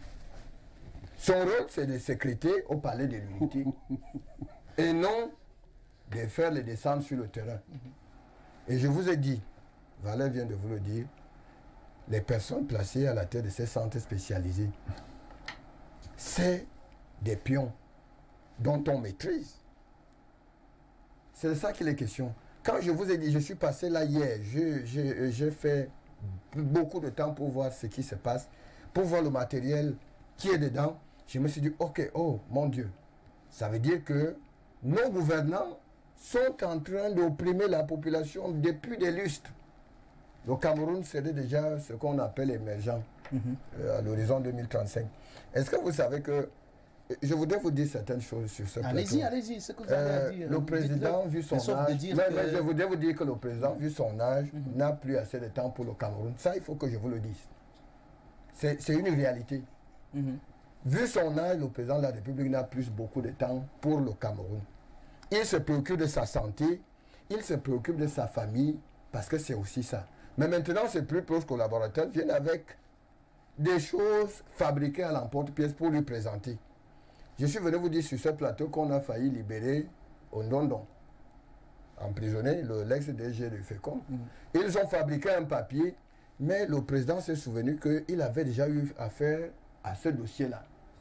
Et qu'il avait dit qu'il n'en voulait pas. Mais j'ai pu vous dire que je n'ai pas dit que presque, qu'il ne s'occupe plus des affaires du Cameroun. Je vous ai dit que, vu son âge, la plus grande préoccupation, la plus grande préoccupation du président de la République, c'est lui-même déjà, sa famille. Ça, c'est une vérité, qu'on ne vous dise pas le contraire. Maintenant, c'est les collaborateurs qui travaillent, ils viennent lui présenter. Et le président, pour aujourd'hui, est beaucoup plus pour les signatures. Ça veut dire qu'on travaille, on vient lui présenter que voici la situation. Par exemple, pour le déblocage récurrent de ces 1 milliard. Alors, on va avancer très rapidement. Je voudrais s'il vous plaît. Moi, je vous allez parler au moment que je vais poser la question à Médard. Dès qu'il lâche, c'est parler justement. On a parlé des malades qui devraient normalement être dans ces centres retenus. On a parlé également des décédés du Covid-19. Hier encore, Valère Bertrand Bessala faisait la ronde pour s'interroger, est-ce qu'ils sont finalement enterrés dans l'espace, si on peut enterrer quelqu'un dans l'espace, parce que pour lui, il ne voit pas les tombes des décédés du Covid-19. Oui, il n'y a pas de tombes. Pour les chiffres officiels. Vous savez, Valère vous a dit qu'il n'y avait plus moyen de soustraire l'argent avec la prise en charge des victimes du Covid-19. C'est de ça qu'il est question. C'est Simon Mayanga. Il a été enterré où? Dans son village. C'est pour cela que le cimetière des étrangers de Soie est vide. On ne voit pas l'affluence. C'est parce que les responsables, pas le gouvernement, parce que les responsables affectés pour la gestion de la crise sanitaire qu'est le Covid-19 ne trouvent plus leur intérêt. Par conséquent, vous enterrez, on a assimilé la mort du directeur de publication Crise et Solutions à un cas de Covid-19. Il a été enterré sur sa cour, non loin d'ici. Je voudrais que le patriarche parle à ma suite. Parce que, vous savez, je voulais m'interdire de dire un certain nombre de choses, mais là, je crois qu'on s'est assez longtemps moqué des Camerounais. Vous savez pourquoi c'est le secrétaire général de la présidence de la République qui va sur le terrain?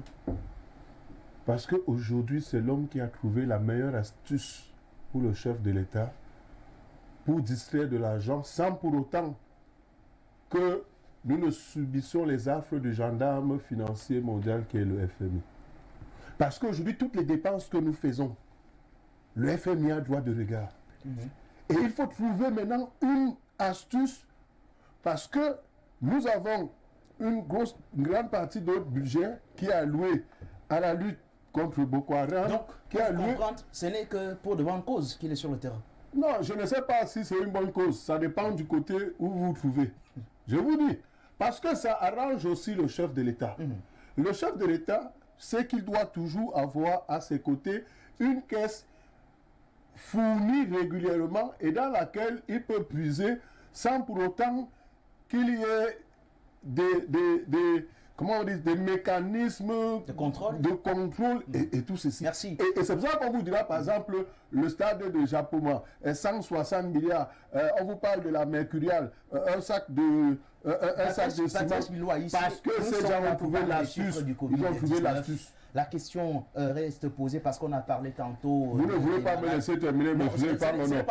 Je voulais chuter. Non, je voulais chuter. Il a parlé, tu réponds la parole. Je vais répondre à Valère. Je vais répondre à Valère. Ces centres sont vides. Pourquoi? Ces centres sont vides parce qu'il n'y a pas de personnes qu'on pourrait y loger. Alors, il n'y en a pas. Ce qu'on fait maintenant, on grossit les chiffres et là, on maintient le flou sur ces manœuvres, ces basses manœuvres qui sont orchestrées justement pour remplir les caisses dont je vous parle. Patrice Miloa ici. Non, je voudrais dire que Médard vient de dire quelque chose de très important. Je crois que actuellement, on peut se poser la question qui gouverne le Cameroun. Il faut la poser parce qu'on a connu ce genre de cas en Tunisie où des gens se sont arrangés avec la première dame à faire des choses pas très catholiques. Il est vrai qu'ils sont musulmans là-bas. Le jour où on voulait se débarrasser du président, on est allé dire, vous êtes un peu fatigué, nous le comprenons, il faut que tu ailles à telle villa, on t'amènera les dossiers importants. Alors que c'était le coup d'État. On l'écartait simplement parce qu'on ne voulait pas bousculer le vieux. Et je crains qu'on n'en soit pas là. Je le crains parce que le Cameroun a besoin d'un changement et d'un vrai changement. Pourquoi? Parce que ceux qui aujourd'hui prétendent être des collaborateurs du président de la République, vraiment la majorité, c'est de véritables bandits. Parce que lorsqu'on vous dit qu'on renvoie quelqu'un jugé positif à la maison, mais qui s'occupe? Qu'est-ce qu'on fait de la famille? Il est marié, on fait un mur au milieu du lit, la femme est là-bas, le mari est là-bas. La femme va dormir avec les impayés. Oui, et les enfants n'approchent pas leur papa, et ainsi de suite. Non, c'est pour dire que moi je l'ai toujours dit, on a toujours eu la possibilité d'entourlouper le président de la République. S'il a compris ce qui se passe, je crois qu'il n'a pas les moyens de réagir. Le jeu est haïssable. J'ai compris cette situation dure depuis. Je le dis comme Médard a l'habitude de le dire. J'ai écrit au président de la République parce que je lui ai sauvé la vie 2 fois de suite. Si Bilois n'était pas Biya, serait mort. Je l'affirme. Mais personne ne m'appelle pour me dire, mais comment tu peux faire une affirmation pareille? Où sont les preuves de ce que tu dis? Personne. Parce qu'on sait que c'est lui qui va oser, je vais lui faire bouffer sa langue. Parce qu'il n'aura rien à dire. Ce que je dis est vrai. Et aujourd'hui, effectivement, tout se passe et c'est une combine générale.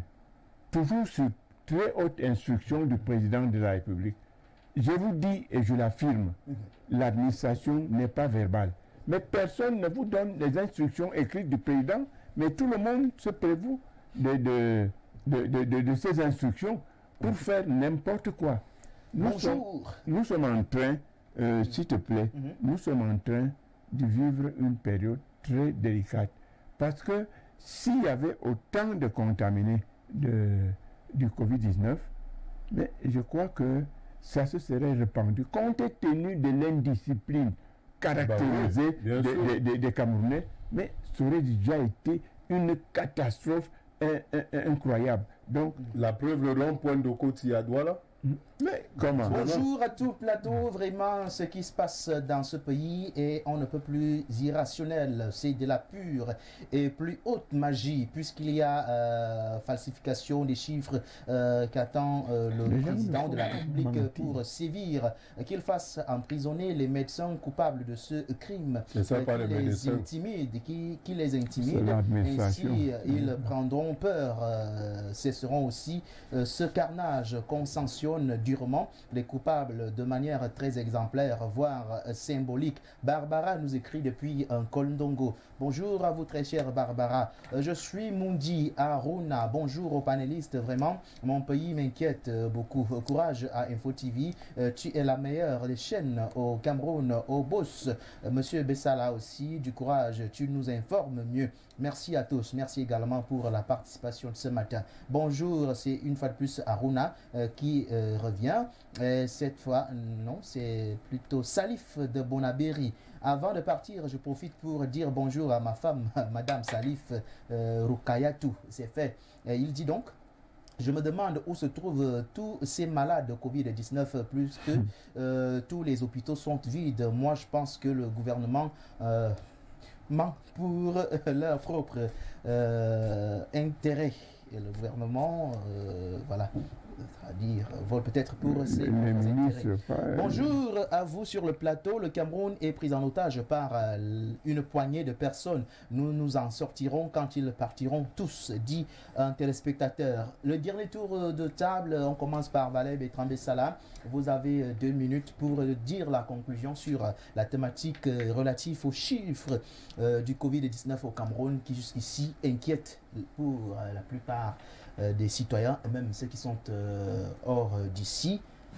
Qu'est-ce qu'on dit? Ces chiffres sont exacts ou alors le contraire? L'inquiétude devrait-elle aussi s'imposer?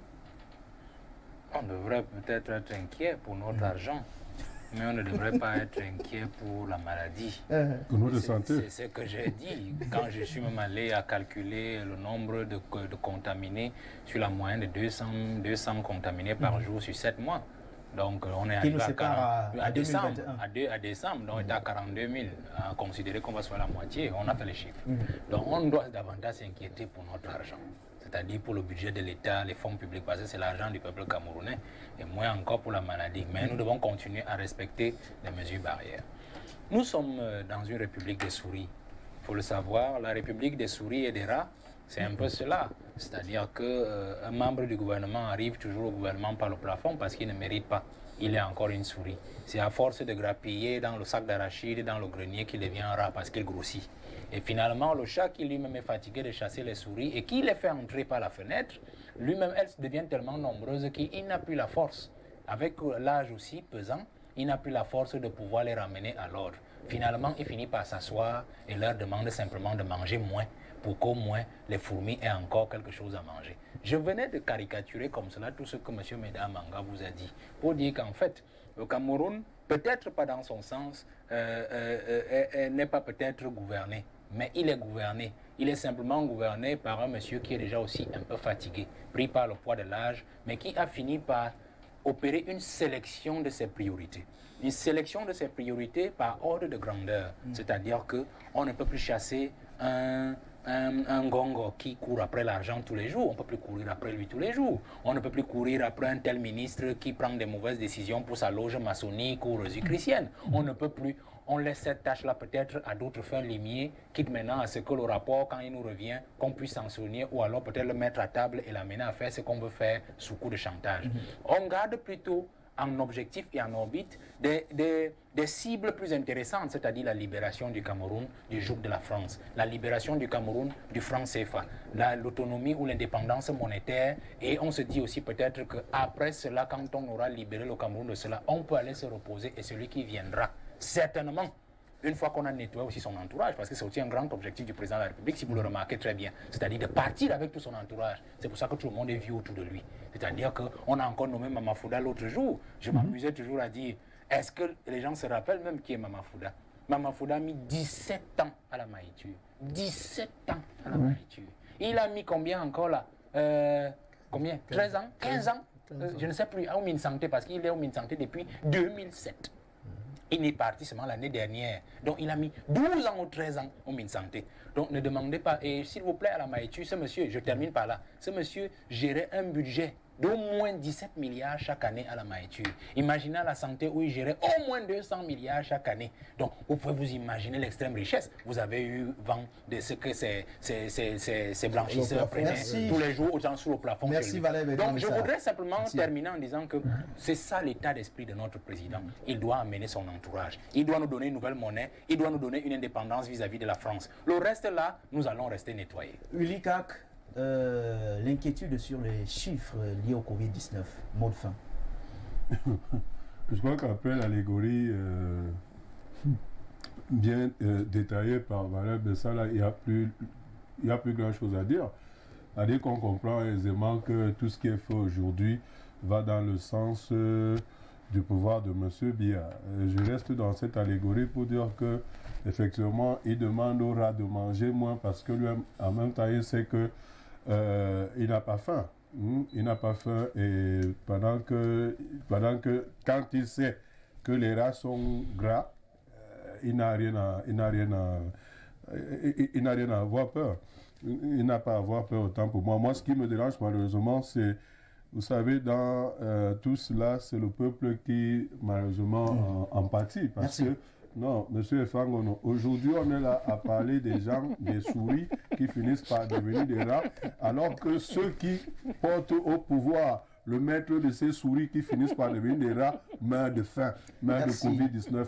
Les chiffres croissants du Covid-19 laissent à croire que la rentrée de juin est un grand danger pour les enfants vu le nombre important de cas infectés et le manque de matériel nécessaire pour lutter contre cette pandémie au Cameroun et surtout en milieu scolaire. Salif de Bonabéry nous a écrit « Bonjour, nous sommes sauvés par la diversité ethnique car la diversité ethnique crée justement la stabilité. Patrice Blois ici. Panique autour des chiffres du Covid-19 au Cameroun. Est-ce qu'elle a lieu d'être? Panique autour des mensonges qui induisent le président dans des situations très dangereuses. Un cas rapidement. Vous savez, à un moment donné, on avait à lutter contre Boko Haram dans le nord. Et un jour, on a dit qu'on a enlevé 2 prêtres et une religieuse. Ce qui était faux. Les gens étaient sur place. C'est le jeu des collaborateurs de M. Biya. Et nous, moi, Madame Atana et M. Mazé Marcel, SP du général Semengue, on avait l'information. Et lorsque cette information, par inadvertance, est parvenue au délégué général de la Sûreté nationale, on a trouvé moyen d'aller négocier alors qu'il n'y avait aucune négociation à faire. Et c'est lui qui devait dire non à cette entourloupe après qu'on ait pris autant de milliards. Il s'appelait Yaouba, guide touristique, qui était notre informateur. Aller à Maroua, savoir comment il est mort, zigouillé par un policier dont j'étais le nom. Ambroise Médard Manga, directeur de qui a eu la promotion. Qui a eu parce qu'il était commissaire principal. Aujourd'hui, il est commissaire régional. Oui, oui. Voilà, je voudrais tiré sur notre informateur. Dire à tous les Camerounais qu'ils ne doivent plus avoir des inquiétudes s'ils souffraient de la dysenterie amibienne. Je la soigne en moins de 24 heures. En moins de 24 la dysenterie amibienne. Si vous avez les amibes, je les écrase en moins de 24 heures. Merci, directeur. Et puis, la typhoïde, elle est soignée avec un seul verre, seul petit verre. Une prise d'un verre. C'est de vous toujours. Je vous donne, je parle l'information à tous ceux qui sont. C'est gratuitement que. C'est gratuit. Voilà, Dieu a donné, pourquoi c'est la nature. Je ne vais pas vous envoyer chez Madame Madel tout à l'heure parce que ça devrait normalement aussi vous coûter beaucoup. Du moins, merci d'être passé ce matin. Merci à vous, Patriarche. Merci à Unicap. Merci à Valère Betrambessala. Jean-Nic Kela, Désiré Kenge, Kemfak Landry Antia. Et bien sûr, c'est qui? Chantal. Le blanc, je parle de Biya.